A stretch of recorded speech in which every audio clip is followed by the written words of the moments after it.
ಇಲ್ಲಿ ಬೆಲ್ಲ ಎಲ್ಲ ಬರ್ತಾರಲ್ಲ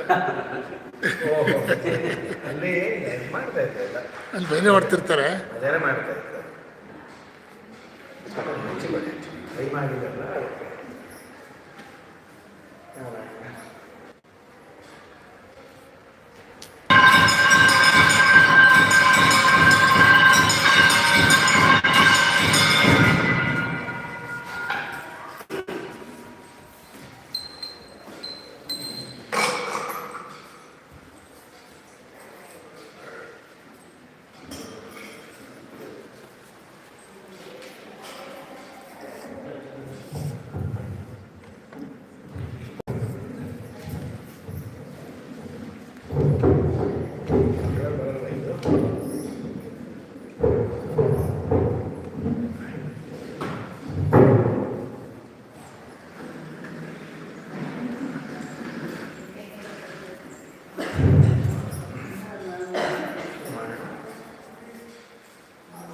श्रीगुरुभ्यो नमः।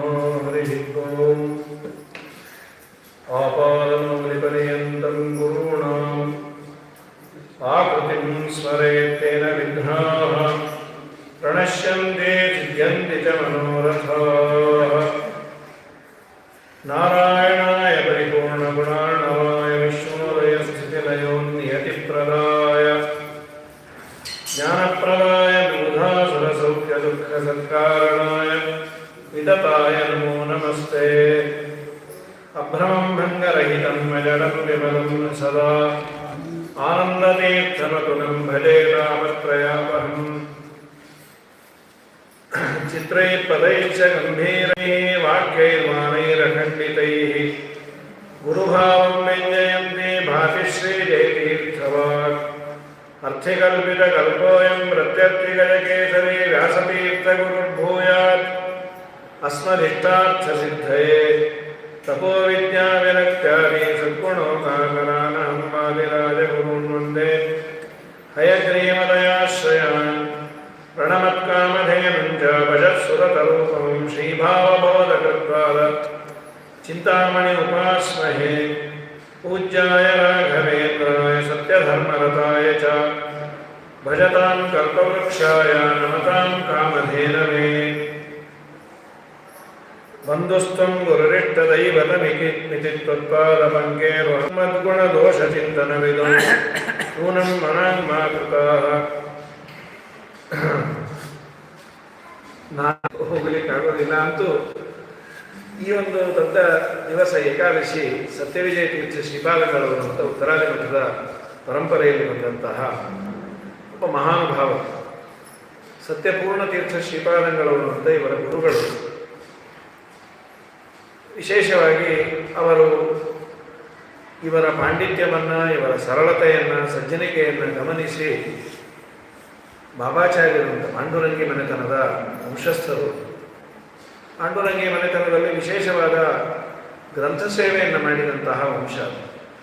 ಪಾಂಡುರಂಗಿ ಮನೆತನದ ವಿದ್ಯಾಧೀಶ ತೀರ್ಥ ಶ್ರೀಪಾದಂಗಳವರು ವಾಕ್ಯಾರ್ಥ ಚಂದ್ರಿಕಾ ಅಂತ ಶ್ರೀಮನ್ಯಾಯಸುತೆಗೆ ದೊಡ್ಡ ಟಿಪ್ಪಣಿಯನ್ನು ವಿಸ್ತಾರವಾದದ್ದು ಬರೆದರೆ ಅವರ ತಮ್ಮಂದಿರು ಕೇಶವ ಭಟ್ಟಾರಕರು ಅಂತ ಅವರು ಮುಂದೆ ಬರೆಸಿಕೊಂಡು ಹೋಗಿದ್ದಾರೆ. ವಾಕ್ಯಾರ್ಥ ರತ್ನಮಾಲ ಅಂತ ಶ್ರೀಮನ್ಯಾಯಸುತೆಯ ಟಿಪ್ಪಣಿಗೆ ಟಿಪ್ಪಣಿ ಹೊಂದಿದೆ. ವಾಕ್ಯಾರ್ಥ ಚಂದ್ರಿಕಾ ಟಿಪ್ಪಣಿಗೆ ವಾಕ್ಯಾರ್ಥ ರತ್ನಮಾಲ ಅಂತ ಟಿಪ್ಪಣಿಗಳಿದ್ದಾರೆ. ಚಂದ್ರಿಕಾಕಿ ಟಿಪ್ಪಣಿಯನ್ನು ಪಾಂಡುರಂಗಿ ಮನೆತನದವರು ಬರದೇ ಆದರು. ಆ ವಂಶದಲ್ಲಿ ಇವರೆಲ್ಲ ಮೂಲತಃ ಪಂಢರಪುರದಲ್ಲೇ ಇದ್ದು ಪಾಂಡುರಂಗನ ಸೇವೆ ಮಾಡಿದವರಂತೆ. ಆಮೇಲೆ ಕಾಲಾಂತರದಲ್ಲಿ ಬೇರೆ ಬೇರೆ ಕಡೆ ದಾಳಿ ಆದಾಗ ಪೈಠಣಕ್ಕೆ ಹೋದರು, ಪುಣತಾಂಬೆ, ಅಲ್ಲಿಂದ ಮತ್ತೆ ಬೇರೆ ಬೇರೆ ಕಡೆ ಹೋಗಿ ತಮಿಳುನಾಡಿನಲ್ಲಿ ಒಂದು ಪಾಂಡುರಂಗಿ ಮನೆತನ ವಿಶೇಷವಾಗಿ ಬಂತು. ಮನ್ನಾರುಗುಡಿಯಲ್ಲಿ ಇದ್ದರಂತೆ. ರಾಜಮನ್ನಾರಿ ಅಂಥೇಳಿ ಮನ್ನಾರುಗುಡಿ ಕುಂಭಕೋಣದಿಂದ 40-50 ಕಿಲೋಮೀಟರ್ ಆಗುತ್ತೆ. ದೊಡ್ಡ ಒಂದು ಸರೋವರ ಇದೆ, ಅದಕ್ಕೆ ನದಿ ಅಂತ ಕರೀತಾರೆ, ಹರಿದ್ರಾ ನದಿ ಅಂತ. ಮನ್ನ ಅನ್ನುವ ದೈತ್ಯ ಇದ್ದ, ಅವನನ್ನು ಸಂಹಾರ ಮಾಡಿದ ಸ್ಥಳ ಅಂತ ನಮ್ಮ ವಿಜಯದಾಸರು ತಮ್ಮ ತೀರ್ಥಕ್ಷೇತ್ರ ಸುಳಾದಿಯಲ್ಲಿ ಮನ್ನಾರುಗುಡಿಯ ಕಥೆಯನ್ನು ಹೇಳ್ತಾರೆ. ಕಾರಣ ಏನು ಅಂದರೆ ಏನು ಆ ಸ್ಥಳ ಇದೆ, ಸರೋವರದಲ್ಲಿ ಸ್ನಾನ ಮಾಡಿ ಪೂಜೆ ಕೂತಿದ್ರಂತೆ ವಿಜಯದಾಸರು. ಒಬ್ಬ ಹುಡುಗ ಬಂದು ನೀರು ಎರಚಿ ಹೋದ, ಏನೋ ಹೋಗ್ತಾ ಸಿಡಿದದ್ದಲ್ಲ, ಪರ್ಪಸ್ಸಾಗಿ ಹಾಕಿ ಹೋದ. ಸರಿ, ವಿಜಯದಾಸರು ತುಂಬ ಸಹನೆ ಅಂತ ಮತ್ತೆ ಸ್ನಾನ ಮಾಡಿ ಒದ್ದೆ ಉಟ್ಕೊಂಡು ಪೂಜೆ ಕೂತು. ಈ ಸರಿ ಬಂದು ಒಂದು ತಮ್ಮಿಗೆ ನೀರು ಹಾಕ್ಬೋದ, ಆಗಲೇ ಸಿಡೀತು ಅನ್ಕೋಬೋದು, ಇದು ಹಾಕಿದ್ರೆ ಇನ್ನೇನು ಅನ್ಕೋಬೇಕು. ಆಗ ಅಂದ್ರಂತ ವಿಜಯದಾಸ, ಕೂಸು ನಿನ್ನ ಜೊತೆ ಆಮೇಲೆ ಆಟಕ್ಕೆ ಬರ್ತೇನೆ, ಈಗ ನೀರು ಹಾಕಿ ಸಾಕು. ಎಂಥ ಸಹನೆ ರೀ! ಪೂಜೆ ಟೈಮಲ್ಲಿ ಇಲ್ಲದ ಕೋಪ ಎಲ್ಲ ಮೈ ಮೇಲೆ ಬಂದಿರ್ತದೆ. ಹತ್ರ ಬಂದರೆ ಬೈದು ಸತ್ತೋಗ್ತಾ ಇರ್ತಾರೆ. ಇನ್ನೂ ಕೆಲವು ಕರೆದು ಬೈತಾ ಇರ್ತಾರೆ, ಬಾ ನಾ ಕರೆದುಕೊಳ್ಳೆ, ಈ ಹತ್ರ ಬರಬಾರ್ದು, ಗೊತ್ತಾಯ್ತಾ, ಹೋಗು ಅಂತ. ಹಾಗಾಗಿ ಮತ್ತಿನ್ನೊಮ್ಮೆ ಏನು ಮಾಡ್ದ, ಅದೇ ಹುಡುಗ ಬಾಯಲ್ಲಿ ನೀರು ತುಂಬಿಕೊಂಡು ಬಂದು ಇವ್ರ ಮೇಲೆ ಉಗುಳು ಬಿಟ್ಟು ಹೋದ್ನಂತೆ. ವಿಜಯದಾಸರಿಗೆ ಆಶ್ಚರ್ಯ ಆಯ್ತು, ಹೀಗೆಲ್ಲ ಮಾಡಲ್ಲ ಸಾಮಾನ್ಯ ಹುಡುಗರು, ಇದು ಏನೋ ಇರಬೇಕು ಎರಡರಲ್ಲೂ ಒಂದು ದೆವ್ವವೋ ಇಲ್ಲ ದೇವತೆಯೋ. ಕಣ್ಣು ಮುಚ್ಚಿ ಧ್ಯಾನ ಮಗ್ನರಾದಾಗ ಮನ್ನಾರ್ಗುಡಿ ಕೃಷ್ಣನೇ ಬಂದು ಉಗಿದು ಹೋಗಿದ್ದಂತೆ. ಕೃಷ್ಣನೇ ಆವೇಶದಲ್ಲಿ ಬಂದು ಪಾಪ ಇವರು ಅಳ್ತಾ ಕೂತ್ಬಿಟ್ರು, ನಮ್ಮಪ್ಪ ನಿನ್ನನ್ನು ಆವಾಹನೆ ಮಾಡ್ತೀನಿ ಬಾ ಅಂತ ಕರೆದ ಶಾಲಿಗ್ರಾಮದಲ್ಲಿ ಚಡ್ಡಿ ಶರ್ಟು ಹಾಕೊಂಡ್ಬಿಟ್ರೆ ನಾ ಕೃಷ್ಣನ ರೂಪ ನೋಡಿಲ್ಲಪ್ಪ, ಏನೋ ಪೀತಾಂಬರಧಾರಿ ತಮದ್ಭುತಂ ಬಾಲಕಂ ಅಂಬುಜಾಕ್ಷರಂ ಅಂದ್ಕೊಂಡಿದ್ದೆ. ಅಂಬೆಗಾಲಿಟ್ಕೊಂಡು ಗರ್ಭಗುಡಿಯಲ್ಲಿ ಹೋದಂತೆ. ಆಗ ಒಂದು ಕೃತಿಯನ್ನು ಮಾಡ್ಯಾರ, ಮಾತನಾಡಿ ಮನ್ನಾರಿ ಕೃಷ್ಣ ಅಂತ. ತುಂಬ ಚೆನ್ನಾಗಿದೆ ಕೃತಿ. ದಾತನು ನೀನೆಂದು ನಿನ್ನ ನೋಡಲು ಬಂದೆ, ಮಾತನಾಡಿ ಮನ್ನಾರಿ ಕೃಷ್ಣ. ನೀವೇ ಹೀಗೆ ಮಾಡಿದರೆ ಏನು ಅಂದಾಗ ದೇವರು ಅನುಗ್ರಹ ಮಾಡಿದ. ರಾತ್ರಿ ಎಲ್ಲರೂ ಗಂಟು ಬಿದ್ದರಂತೆ. ನೀವು ಈ ಊರಿಗೆ ಮನ್ನಾರುಗುಡಿ ಅಂತ ಹೆಸರು ಬರಲಿಕ್ಕೆ, ಮನ್ನಾರಿ ಕೃಷ್ಣ ಅಂತ ಹೆಸರು ಬರಲಿಕ್ಕೆ ಏನು ಕಾರಣ, ಅವರ ಮಹಿಮೆಯನ್ನು ಹೇಳಿ. ದಾಸರ ಪರೋಕ್ಷ ಜ್ಞಾನಿಗಳು ಯಾಕೆ ಹೆಸರು ಬಂತು ಏನು ಎತ್ತ ಅನ್ನೋದನ್ನ ಒಂದು ಸುಳಾರಿ ಮಾಡಿದ್ದಾರೆ. ಮನ್ನಾರ್ಗುಡಿ ಸುಳಾರಿ ಅಂತಾನೆ ಮನ್ನಾರಿ ಕೃಷ್ಣ. ವಿಜಯದಾಸರು ಮಾಡಿದ ದೊಡ್ಡ ಉಪಕಾರ ಎಲ್ಲೆಲ್ಲೋ ಪುರಾಣಗಳಲ್ಲಿ ಇರುತ್ತೆ, ಗೊತ್ತಿರೋದಿಲ್ಲ. ಎಲ್ಲ ಪುರಾಣ ಏನು ನೋಡ್ತಾರೆ, ಕ್ಷೇತ್ರವಾಗಿ ಸುಳಾರಿ ನೋಡ್ಬಿಟ್ರೆ ಯಾವ ಪುರಾಣದ್ದು ಅನ್ನೋದನ್ನು ಅವ್ರು ಪಟ್ಟಂತ ಹೇಳಿರ್ತಾರೆ.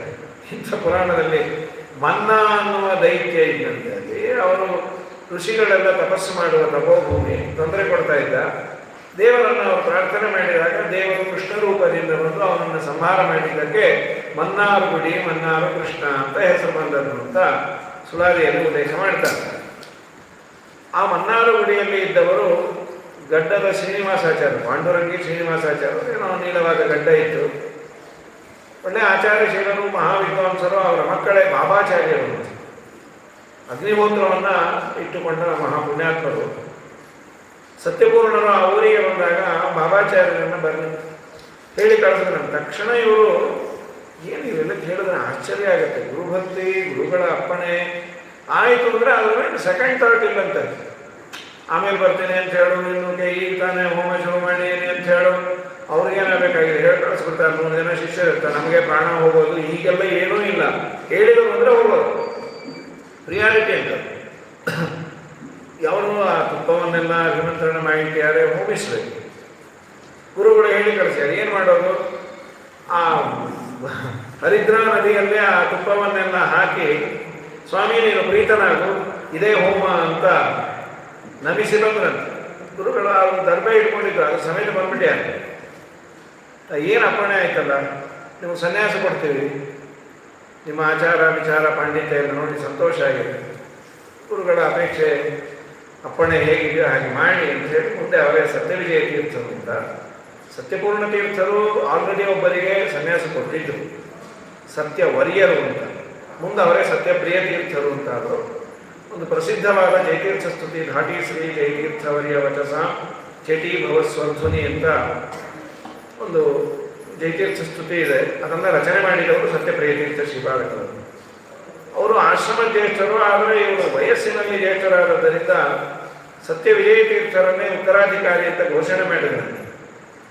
ಸತ್ಯವಿಜಯರೇ ಉತ್ತರಾಧಿಕಾರಿಗಳು, ನೀವು ಮುಂದೆ ಆಳಿದ ಮೇಲೆ ಸತ್ಯವರೆಯರಿಗೆ ಕೊಡಿ ಅಂತ. ಸ್ವಲ್ಪ ಭಿನ್ನಾಭಿಪ್ರಾಯ ಬಂದಿತ್ತು. ನಾವು ಮೊದಲು ತಗೊಂಡೇನು, ನಾವು ಎಲ್ಲ ಇದ್ದದ್ದೇ. ಕಡೆಯಲ್ಲಿ ಅವರು ವೃಂದಾವನಸ್ಥರಾದಾಗ 6ನೇ ಮಹಾರಾಜ ಅವರಿಗೆ ದಾಸಾನುದಾಸನಾಗಿ ಬಿಟ್ಟಿದ್ದ, ವೆಂಕಟಪತಿ ಅಂತ ಹೇಳಿ. ಅವನಿಗೆ ರೋಗ ದಿನಗಳೆಲ್ಲ ಕಳೆದಿದ್ರು. ಆರ್ಕಾಟಿನ ನವಾಬ ಯುದ್ಧಕ್ಕೆ ಬಂದಾಗ ವಿಶೇಷವಾಗಿ ಅವನ ಮೇಲೆ ಜಯ ಸಂಪಾದನೆ ಆಗಿತ್ತು ಇವರ ಅನುಗ್ರಹದಿಂದ. ತುಂಬ ಆನಂದ ಆಗಿತ್ತು. ಅವರ ಮಂತ್ರಿ ಅಂತೂ ಅವನು ಉತ್ತರಾದಿ ಮಠದ ಶಿಷ್ಯನೇ ಆಗಿದ್ದ. ನಂತರದಲ್ಲಿ ಇವ್ರದೊಂದು ವಿಶೇಷ ಅಂದರೆ ಪ್ರಾಯ ಯಾರೂ ಮಾಡಿರ್ಲಿಕ್ಕಿಲ್ಲ. ಚಿತ್ರದುರ್ಗದಲ್ಲಿ ಋಷ್ಯಶೃಂಗರ ಪ್ರತಿಷ್ಠಾಪನೆ ಮಾಡಿ, ಋಷ್ಯಶೃಂಗರನ್ನು ಪ್ರತಿಷ್ಠಾಪನೆ ಮಾಡಿ ತುಂಬ ಕಮ್ಮಿ. ರಾಮದೇವರ ಅವತಾರಕ್ಕೆ ಯಜ್ಞ ಮಾಡಿಸಿದ ಮಹಾನುಭಾವರು ಋಷ್ಯಶೃಂಗರು, ವಿಭಾಂಡಕರ ಮಕ್ಕಳು. ಆ ಋಷ್ಯಶೃಂಗರು, ಶಾಂತಾದೇವಿ ಅಂತ ಅವರ ಹೆಂಡತಿ, ಅವರಿಬ್ಬರ ಪ್ರತಿಮೆಯನ್ನು ಚಿತ್ರದುರ್ಗದಲ್ಲಿ ಮಳೆ ಇಲ್ಲ ಅಂದಾಗ ಆ ಕಾಲದಲ್ಲಿ ಪ್ರತಿಷ್ಠಾಪನೆ ಮಾಡಿ ಇವತ್ತು ಉಂಟು. ಋಷ್ಯಶೃಂಗರ ಹಾಗೂ ಶಾಂತಲ ಪ್ರತಿಮೆ ಇದೆ. ಮುಂದೆ ಸತ್ಯಬೋಧ ತೀರ್ಥರು ಅಲ್ಲಿ ಪ್ರಾಣದೇವರನ್ನು ಪ್ರತಿಷ್ಠಾಪನೆ ಮಾಡಿ ಚಿತ್ರದುರ್ಗದ ಉತ್ತರಾದಿ ಮಠದಲ್ಲಿ ಉಂಟು. ಮಳೆ ಗಿಡ ಎಲ್ಲ ಚೆನ್ನಾಗಿ ಆಯಿತು. ಪುನಃ ಇವರು ಆರಣಿಗೆ ಬಂದಾಗ ಅರಮನೆ ಯಾಕೋ ಸರಿ ಇಲ್ಲ, ಏಳಿಗೆ ಬರ್ತಾ ಇಲ್ಲ ಅಂದಾಗ ಬೇರೆ ಕಡೆ ಮಾಡುವಂತ ಅರಮನೆಯನ್ನ ಕವಂಡಲು ನಾಗ ಅಂತ ನದಿ ಹರಿಯುತ್ತೆ, ಅದರ ತೀರದಲ್ಲಿ ಮಾಡಿಸಿ ಅವನು ಉದ್ಧಾರವಾಗಿದ್ದ. ಮುಂದೆ ಅವರು ವೈಕುಂಠ ಪ್ರಯಾಣ ಮಾಡಿದಾಗ ಸತ್ಯವರಿಯರು ಹತ್ರ ಇರಲಿಲ್ಲ, ಸತ್ಯಪ್ರಿಯರು. ರಾಜನಿಗೆ ಎಲ್ಲ ಕೀಲಿಕೆಯನ್ನ ಸಂಸ್ಥಾನವನ್ನೆಲ್ಲ ಒಪ್ಪಿಸಿ ಅವರು ಬಂದ್ರಣಿ ಕೊಟ್ಟು ಬಿಡೋದು. ಅವರು ಶ್ರೀರಾಮಂದರು ಸಂಸ್ಥಾನಗಳನ್ನೆಲ್ಲ ತಗೋಬೇಕು, ಅವ್ರು ಏನು ವೃಂದಾವನಕ್ಕೆ ಬರೋದು ಬಿಡೋದು ಬೇಡ ಅಂತ ಅಷ್ಟೇನು ಶ್ರದ್ಧೆ ಇಲ್ಲದಂತೆ ಆಯಿತು. ದೇವರ ಭೇಟಿಗೆನೆ ಕಂಡಿಲ್ಲಂತೆ. ಆಯಿತು ಹೋಗ್ತೇನೆ ಅಂದಾಗ ಊರಿನ ಹೊರಗೆ ಕೋತಿಗಳೆಲ್ಲ ಕರೆದು ಆಗಂತ ಓಡಿ ಬಂದು ಸೂಚನೆ ಆಯಿತು. ನೀವು ಗುರುಗಳನ್ನು ತಿರಸ್ಕಾರ ಮಾಡಿದ್ರೆಲ್ಲಾದ್ರೂ ಉಂಟೆ ಬಂಧುಸ್ತಂ ಗುರುಹು ಇಷ್ಟ ದೈವತ ಮಿತಿ ಪಾದ ಪರ್ಕೇವಹಂ.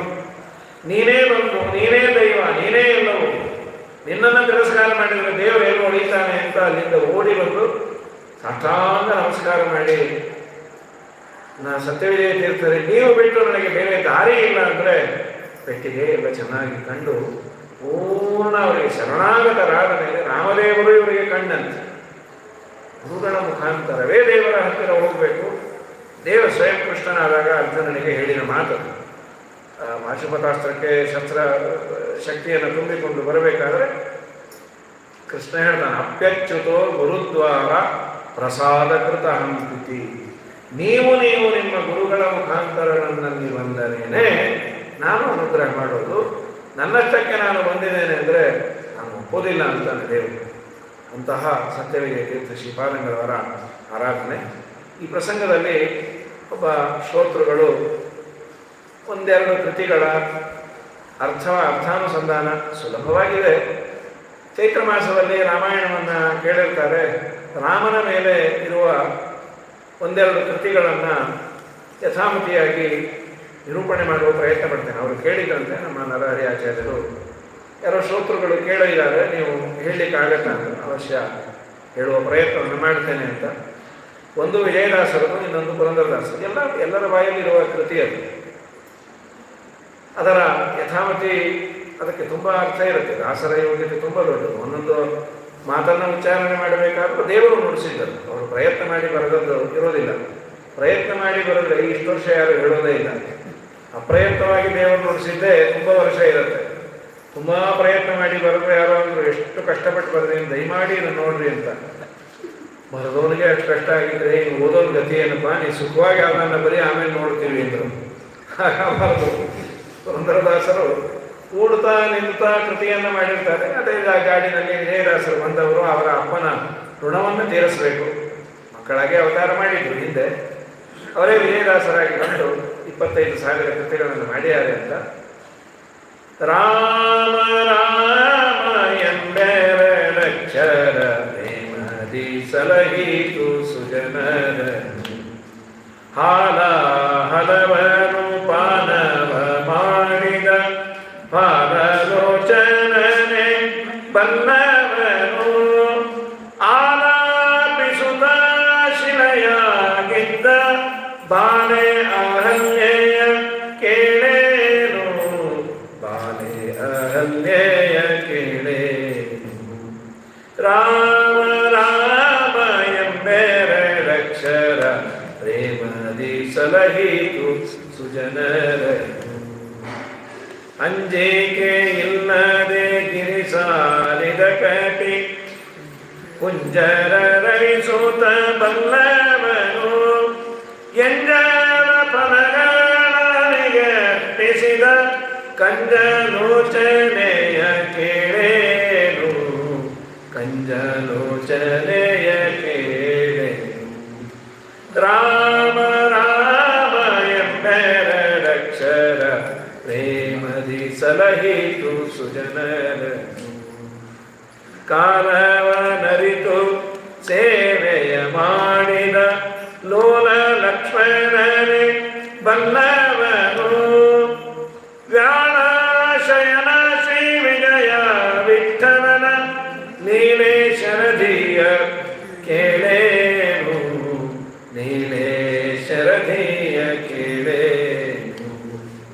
ರಾಮ ರಾಮ ಎಂಬೆರಡಕ್ಷರ ಪ್ರೇಮದಿ ಸಲಹಿತು ಸುಜನರ. ರಾಮ ಅನ್ನುವ ನಾಮವನ್ನು ಉಚ್ಚಾರಣೆ ಮಾಡಿದಾಗ ಪ್ರೇಮದಿಂದ ಅದು ಸಲಹತ್ತೆ ಅಂತ. ಆ ಪ್ರೇಮ ಅನ್ನೋದು ದೆಹಲಿ ದೀಪ ನ್ಯಾಯ ಅಂತ ಕರೀತಾರೆ. ಹೊಸ್ತಲ ಮೇಲಿಟ್ಟ ದೀಪ, ಹೊಸ್ತಲ ಮೇಲಿಟ್ಟರೆ ಆ ರೂಮ್ಗೂ ಬೆಳಕು ಬರುತ್ತೆ, ಈ ರೂಮ್ಗೂ ಬರುತ್ತೆ. ಹೊಸ್ತಲ ಮೇಲೆ ಇಟ್ಟರೆ ಹಾಗೆ ಈ ಪ್ರೇಮದಿ ಸಲಹಿತು ಸುಜನರು. ಪ್ರೇಮದಿಂದ ರಾಮನಾಮವನ್ನು ಉಚ್ಚಾರಣೆ ಮಾಡಿದ್ರೆ ಅಷ್ಟೇ ಪ್ರೇಮದಿಂದ ನಮ್ಮನ್ನು ಅದು ಸಲಹುತ್ತೆ. ದೇವರ ನಾಮೋಚ್ಚಾರಣೆಯನ್ನು ಪ್ರೇಮದಿಂದಲೇ ಮಾಡಬೇಕಂತೆ, ಹೊರೆ ಅಂತ ಮಾಡಬಾರ್ದು. ಪುಣ್ಯ ಬರಬಹುದು, ಆದರೆ ಎಷ್ಟು ಬರಬೇಕೋ ಅಷ್ಟು ಬರೋದಿಲ್ಲ. ಭಾಗವತ ಹೇಳುತ್ತೆ, ನೀನು ಹರಿನಾಮ ಸ್ಮರಣೆಯನ್ನು ಒಮ್ಮೆ ಮಾಡು, ಆದರೆ ಭಕ್ತಿಯಿಂದ ಮಾಡು. ಸಕೃನ್ನನ ಕೃಷ್ಣ ಪದಾರವಿಂದಯೋ ನಿವೇಶಿತಂ ತದ್ಗುಣರಾಗಿ ಎಂದು. ತದ್ಗುಣರಾಗಿ, ರಾಗ ಅಂದ್ರೆ ಅನುರಾಗ. ಭಗವಂತನ ಮಹಿಮೆಯನ್ನು ತಿಳಿದು ಇದು ಅನ್ನೋದು ನನ್ನ ಭಾಗ್ಯ, ಇನ್ಯಾವ ಜನ್ಮದಲ್ಲಿ ನಾನು ದೇವರ ಸ್ಮರಣೆಯನ್ನು ಮಾಡಬಲ್ಲೆ?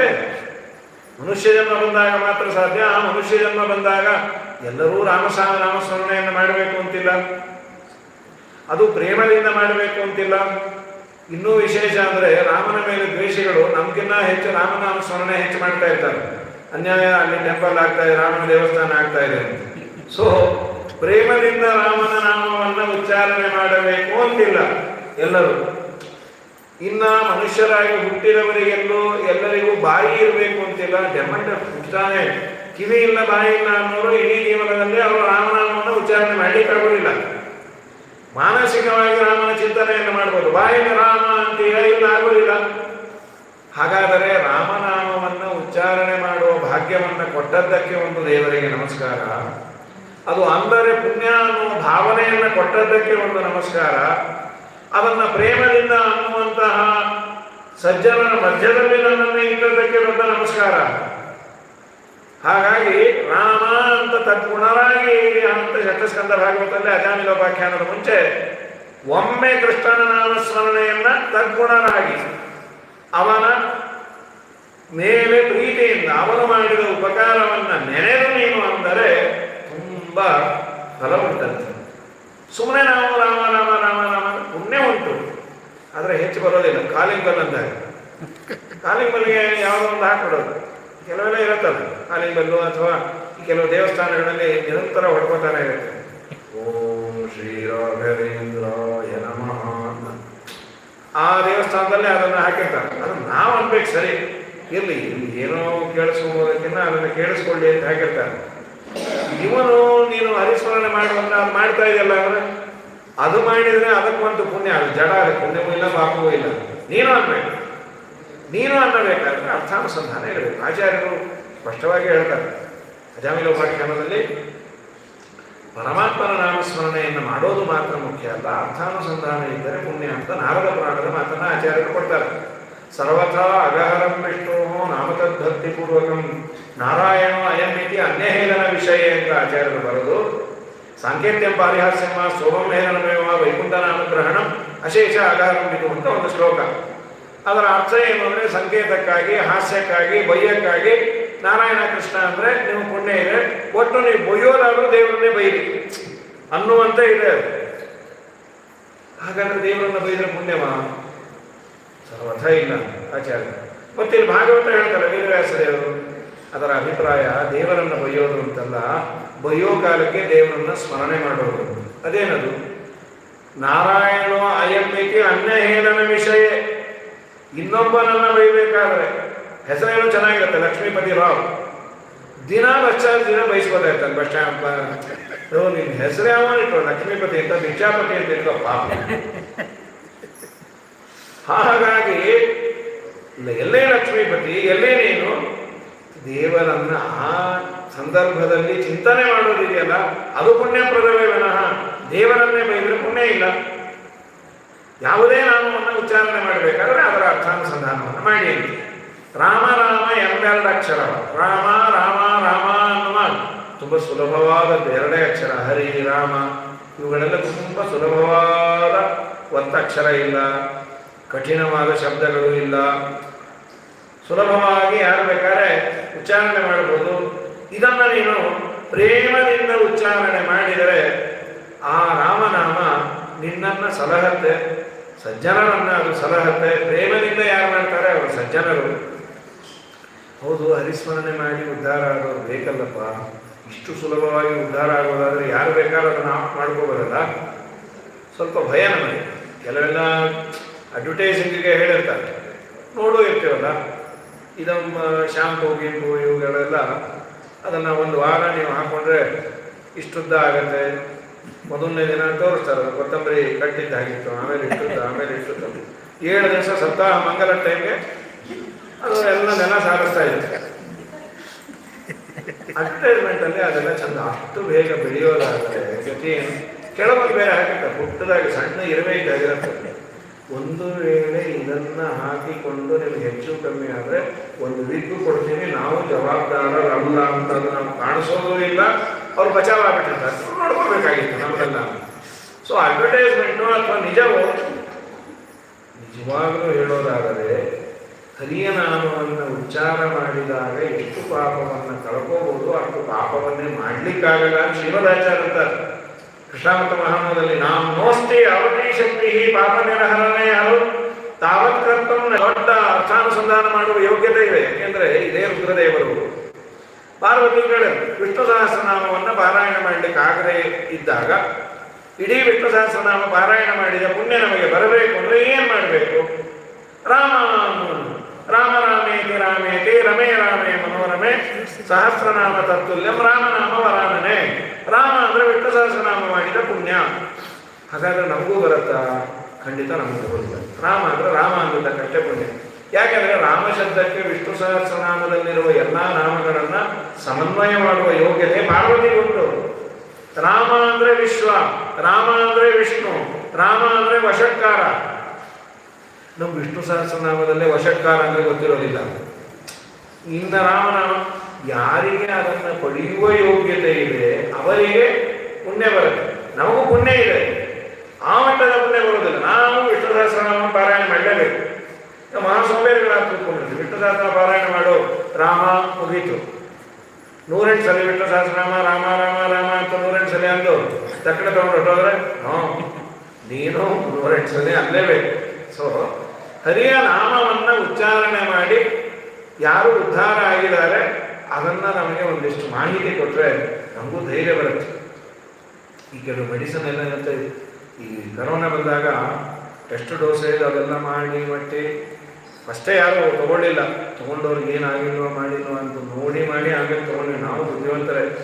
ಪಕ್ಕದ ಮನೆಯವ್ರು ತೊಗೊಂಡ್ರೆ ಪಾಪ ಏನು ಇದಾರ ಇನ್ನು, ಅಯ್ಯೋ ಇರಕ್ಕೆ ಅವ್ರು ತೊಗೊಂಡಿದ್ದು, ಅಯ್ಯೋ ರಾಮ ಇರಕ್ಕೆ ತೊಗೊಂಡಿದ್ದು. ಹೆಚ್ಚು ಕಮ್ಮಿ ಆಗಿ ಹೋದರೆ ಈ ಪೆದ್ದು ಏನು ಹೇಳಿದ್ರು, ಇಲ್ಲ ಅವರು ಏನೋ ವ್ಯಾಕ್ಸಿನೇಷನ್ ತೊಗೊಳ್ಳಿಕ್ಕೆ ಹೋದವರು ಹೋಗೇ ಬಿಟ್ರು ಅಂತ. ಎಲ್ಲಿಗೆ ಅಂದ್ರೆ ಅವ್ರು ಮಠ ಕೂಟಕ್ಕೆ ಹೋಗಿದ್ರು, ಇವ್ರು ಹೋಗೇ ಬಿಟ್ರು ಅಂತ ಹೇಳಿದ್ರು. ಮಠದ ಪಕ್ಕದಲ್ಲೇ ಕೊಡೋ ಕೇಂದ್ರ ಇತ್ತು. ಅವ್ರು ಏನು ಹೇಳಿದ್ರು, ನೀವು ವ್ಯಾಕ್ಸಿನೇಷನ್ ತೊಗೊಂಡಾಗ 2 ದಿನ ಸ್ವಲ್ಪ ರೆಸ್ಟ್ ತಗೋಬೇಕು ಅಂತ. ಅವ್ರಿಗೆ ಸ್ವಾಮಿ ಕಾರ್ಯ ಸ್ವಕಾರ್ಯ, ವ್ಯಾಕ್ಸಿನೇಷನ್ ಆಯಿತು, ಪ್ರಸಾದವೂ ಆಯಿತು, 2 ದಿನ ಅಡುಗೆನೂ ತಪ್ಪು ಅಂತ ಹೇಳಿ. ಹೀಗಂದರೆ ಒಟ್ಟ ಔಷಧಿಯನ್ನು ತೆಗೆದುಕೊಂಡಾಗ ಪೇಷಂಟ್ ಉಳಿದವರನ್ನು ಕೇಳ್ತೀವಿ. ಅಥವಾ ಎಲ್ಲಾದರೂ ಡಾಕ್ಟರ್ ಹತ್ರ ಹೋದಾಗ ಹೇಗೆ ಆ ಡಾಕ್ಟ್ರು ಚೆನ್ನಾಗೆಲ್ಲ ನೋಡ್ತಾರೆ, ಇವು ತುಂಬ ಚೆನ್ನಾಗಿ ನೋಡ್ತಾರೆ, ನನ್ನಂತೂ ನೋಡ್ತಾನೆ ಕೂತ್ಬಿಟ್ಟಿದ್ರು ಅಂತದ್ದು. ಅದಲ್ಲೂ ನಿನ್ನ ನೋಡೋದಲ್ಲ, ನಿಂಗಿರುವ ರೋಗವನ್ನು ಸರಿಯಾಗಿ ನೋಡ್ತಾರಾ? ಅದು ಗೊತ್ತಿಲ್ಲ, ಅದು ಪ್ರಯೋಜನ ಇಲ್ಲ. ಇಲ್ಲ, ಹೋಗಿ ಚೆನ್ನಾಗಿ ತಪಾಸಣೆ ಮಾಡಿ ನಿಮಗೆ ಸರಿಯಾದ ಮದ್ದನ್ನು ಕೊಡ್ತಾರೆ ಅಂದರೆ ವಿಶ್ವಾಸ. ಹಾಗೆ ರಾಮನಾಮವನ್ನು ಉಚ್ಚಾರಣೆ ಮಾಡಿ ಸಮಸ್ಯೆಗಳನ್ನು ಬಗೆಹರಿಸಿಕೊಂಡವರು ಯಾರಾದರೂ ಇದ್ದಾರೆ ಅಂದರೆ ಹಾಲ ಹಲವನು ಪಾನವ ಮಾಡಿದ ಪಾಲಲೋಚನೇ ಬಲ್ಲವನು. ಹಾಲಾಹಲ ವಿಷವನ್ನು ಪಾನ ಮಾಡಿದ್ರು ರುದ್ರದೇವರು. ಸಮುದ್ರ ಮಥನ ಆದಾಗ ವಿಷವಂತೂ ಯದ್ಯಪಿ ವಿಷಪಾನ ಮಾಡಿದ್ದು ವಾಯುದೇವರು. ಕೇಶಿ ವಿಷಸ್ಯ ಪಾತ್ರೇಣ ಯದ್ರುದ್ರೇಣ ಅಪಿಭತ್ಸಃ ಅಂತ ವೇದ ಇದೆ, ಋಗ್ವೇದ. ಕೇಶಿ ತುಂಬಾ ಕೇಶ ಅಂದ್ರೆ ಪ್ರಶಸ್ತ ಕೇಶವಾನ್ ಅಂತ ಒಂದು ಅರ್ಥ ಇದೆ. ವಾಯುದೇವರ ಕೂದಲು ತುಂಬಾ ಚೆನ್ನಾಗಿದೆ ಅಂತ. ಅಥವಾ ಒಳ್ಳೆ ಸುಖವುಳ್ಳವರು ಅನ್ನೋ ಅರ್ಥವೂ ಇದೆ. ಕೇಶಿ ಅಂದ್ರೆ ಒಳ್ಳೆ ಸುಖವುಳ್ಳಂತಹ ಮುಖ್ಯ ಪ್ರಾಣದೇವರು ವಿಷಸ್ಯ ಪಾತ್ರೇಣ ಯದ್ರುದ್ರೇಣ ಅಪಿಭತ್ಸಃ, ರುದ್ರದೇವರ ಜೊತೆಯಲ್ಲಿ ಕುಡಿದರು ಅಂತ ಉಂಟು. ವಾಯುದೇವರು ಮಾತ್ರ ಯಾಕೆ ಕುಡಿದ್ರು, ರುದ್ರದೇವರು ಕುಡಿದ್ರು ಅನ್ಬೋದಲ್ಲ ಅಂದ್ರೆ ವ್ಯಾಕರಣದಲ್ಲಿ ಒಂದು ಸೂತ್ರ ಉಂಟು, ಸಹಯುಕ್ತೆ ಅಪ್ರಧಾನೇ ಅಂತ. ಏನು ಆ ಸೂತ್ರದ ಅರ್ಥ? ನಾವು ಜನರಲ್ ಆಗಿ ಬಳಸೋದು, ಅದನ್ನ ವ್ಯಾಕರಣದಲ್ಲಿ ಒಂದು ನಿಯಮ ಮಾಡಿಕೊಟ್ಟಿದ್ದಾರೆ. ಗುರುಗಳು ಬಂದ್ರ ಯಾರ ಜೊತೆ ಬಂದರು? ಶಿಷ್ಯನ ಜೊತೆ. ತುಂಬಾ ಸಂತೋಷ. ಗುರುಗಳು ಬಂದುಕೊಂಡ್ರೆ ಅವರಿಗೆ ರೂಮ್ ಮಾಡಿಕೊಟ್ಟು ಎಲ್ಲ ವ್ಯವಸ್ಥೆ ಮಾಡಿ ಪೂಜೆ ಗೀತೆಗೆ ಆಯ್ತು. ಶಿಷ್ಯ ಅಂದ ನಮಗೆಲ್ಲಿ ಅಂತ ನೋಡು, ಗುರುಗಳಿಗೆ ರೂಮ್ ಕೊಟ್ಟಿದ್ದೀವಿ, ಅಲ್ಲಿ ಜಾಗ ಇದ್ರೆ ಬಿದ್ಕೋ, ಇಲ್ಲಾಂದ್ರೆ ಜನರಲ್ ವಾರ್ಡು ಹಾಸ್ಟೆಲ್ ಬಾ ಅಲ್ಲಿ ಜಮಖಾನೆ ಜಾಗ ಇದ್ರೆ ನೀನು ಬಿದ್ಕೋ. ಜಮಖಾನೆ ಮೇಲೆ ಜಾಗ ಇಲ್ಲ ಅಂತ ನಾನು ಕೇಳಬೇಡ, ತುಂಬಾ ಜನ ಕಾದಿದ್ದಾರೆ ಜಮಖಾನೆ. ಅಲ್ಲ ಅವರು ಮಾತ್ರ ಕೊಟ್ರಿ, ನೀನು ಅವ್ರ ಥರ ಗುರು ಆಗು, ಆಮೇಲೆ ನಾನು ಕೊಡ್ತೀನಿ. ಸಹಯುಕ್ತೆ ಅಪ್ರಧಾನ, ಜೊತೆಯಲ್ಲಿ ಬಂದವನು ಅಪ್ರಧಾನ. ಗುರುಗಳಿಗೆ ಪಾದ ಪೂಜೆ ಮಾಡಿ ನಮಗೂ ಮಾಡು ಅಂದ್ರೆ ಗುರುಗಳಿಗೆ ಪ್ರಧಾನ. ಕರ್ಕೊಂಬಂದ ಯಾರೇ ಏನು ಕೊಡಬೇಕು, ಊಟ ತಿಂಡಿ ಎಲ್ಲ ಮಾಡ್ತೀವಿ. ಅವ್ರು ಕೊಟ್ಟಂತೆ ಎ ಸಿ ರೂಮ್ ಕೊಡ್ರಿ, ಅವ್ರು ಕೊಟ್ಟಂತೆ ಸಂಭಾವನೆ ಕೊಡ್ರಿ ಅಂದ್ರೆ ಅವೆಲ್ಲ ನೀವು ಕೊಡೋದಿಲ್ಲ. ಇದು ಸಹಜವಾದ ನಿಯಮ ಎಲ್ಲ ಕಡೆ ಬಂದದ್ದು. ಪ್ರಕೃತದಲ್ಲಿ ರುದ್ರದೇವರು ಕುಡಿದು ಅಂದ್ರೆ ಶಿವರಾಚಾರ್ಯ ನಿರ್ಣಯದಲ್ಲಿ ಹೇಳ್ತಾರೆ, ಕುಡಿದದ್ದು ವೈದ್ಯ. ಇನ್ನು ಚೂರೇ ಚೂರು ಕೊಟ್ಟದ್ದು ರುದ್ರದೇವರಿಗೆ ಎಷ್ಟು ಕೊಟ್ಟರು? ಹತ್ತನೇ ಆಚಾರ್ಯ ಹೇಳೋದು ಕಳ್ಳೆ ಬೀಳಿದಷ್ಟು ಕೊಟ್ಟರು. ಅದನ್ನು ಡೈಲ್ಯೂಟ್ ಮಾಡಿ ಕೊಟ್ಟದ್ದು. ಇಲ್ಲಿ ಪ್ರಶ್ನೆ ಬರೋದು ಏನಂದ್ರೆ, ಮುಖ್ಯ ಪ್ರಾಣದೇವರು ಅಷ್ಟೆಲ್ಲ ಕುಡಿದ ಮೇಲೆ ಇನ್ನೊಂದು ಚೂರು ಕುಡಿಯಕ್ಕೆ ಅಂದ್ರೆ ಚೆನ್ನಾಗಿ ಊಟ ಮಾಡಿ ಒಬ್ಬ ಎರಡೇ ಎರಡು ಅಗಲು ಉಳಿಸಿದ್ದ. ಇವ್ರು ಬಡಿಸೋರು ಹೊಟ್ಟೆ ಉಳಿದೈತೆ, ಎಲ್ಲ ಖಾಲಿ. 3 ಜನಕ್ಕೆ ಮಾಡಿ ಕಂಚು ಒಬ್ಬನೇ ತಿಂದು ಕೂತ್ಬಿಟ್ಟ. ಆಮೇಲೆ ಯಾರು ಕೇಳಿದ್ರು, ರಾಯರ 2 ಅಗಲ ಯಾಕೆ ಉಳಿಸಿ? ಅಯ್ಯೋ ಅಷ್ಟು ಪೂರ್ಣ ತಿನ್ನಬಾರ್ದಪ್ಪ, ಸ್ವಲ್ಪ ಉಳಿಸ್ಬೇಕು. ಕಾಕ ಅನ್ಕೊಂಡೆ 2 ಅಗಳು ಉಳಿಸಿ ಸ್ವಲ್ಪ ಉಳಿಸ್ಬೇಕಂತ. ಎಲೆ ಅದು ತಿನ್ನಕ್ಕಾಗಲ್ಲ, ಬಿಡದಲ್ಲೇ ಆಮೇಲೆ ತಿಂತೇನೆ ಅಂತ. ಹೀಗಾಗಿ 2 ಅಗಳನ್ನ ಉಳಿಸಿದ್ದಾರೆ. ಯಾಕೆ ಉಳಿಸಿದ್ದು? ಅದನ್ನು ಉಣಬೇಕಾಗಿತ್ತಲ್ಲ. ರುದ್ರದೇವರಿಗೆ ಕೀರ್ತಿಯನ್ನು ಕೊಡುವಂತ ವಾಯುದೇವರು ಕೊಟ್ಟರು. ನಾರಾಯಣ ಪಂಡಿತಾಚಾರ್ಯರು ಸೋದರಿಯಲ್ಲಿ ಮಾತನ್ನ ಹೇಳ್ತಾರೆ.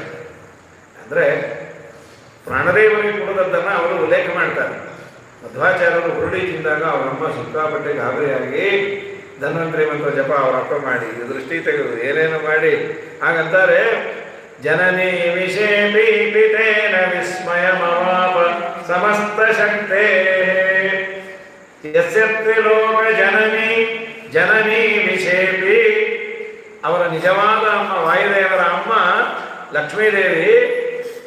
ವಾಯುದೇವರು ಅಮೃತ ಮಥನ ಕಾಲದಲ್ಲಿ ಬಂದ ವಿಷವನ್ನು ಪಾನ ಮಾಡಿದಾಗ ಯಾರೋ ಬಂದು ಹೇಳೋದು, ಲಕ್ಷ್ಮೀ ನಿಮ್ಮ ಮಗ ವಿಷ ಕೊಡು ಬಿಟ್ಟ 4 ಬಕೆಟ್, ಹೋಗಲಿ ಬಿಡು, ರಾತ್ರಿ ಉಪ್ಪಿಟ್ಟು ಕ್ಯಾನ್ಸಲ್ ಅನ್ನೋದು. ಯಾಕೆಂದ್ರೆ ಅದು ಕುಡ್ದೇ ಅಲ್ಲ, ಇನ್ಯಾಕೆ ಅಷ್ಟು ಸಲೀಸಾಗಿ ತೆಗೆದುಕೊಂಡ್ಯ. ವಿಷಪಾನ ಮಾಡಿದಾಗ ಅವರ ನಿಜವಾದ ತಾಯಿ ಜಗದಂಬೆಯಾದ ಮಹಾಲಕ್ಷ್ಮಿ ಯಾವ ತರಹದ ಗಾಬರಿ ಆಗಿಲ್ಲ. ಪಾಪ ಈ ತಾಯಿ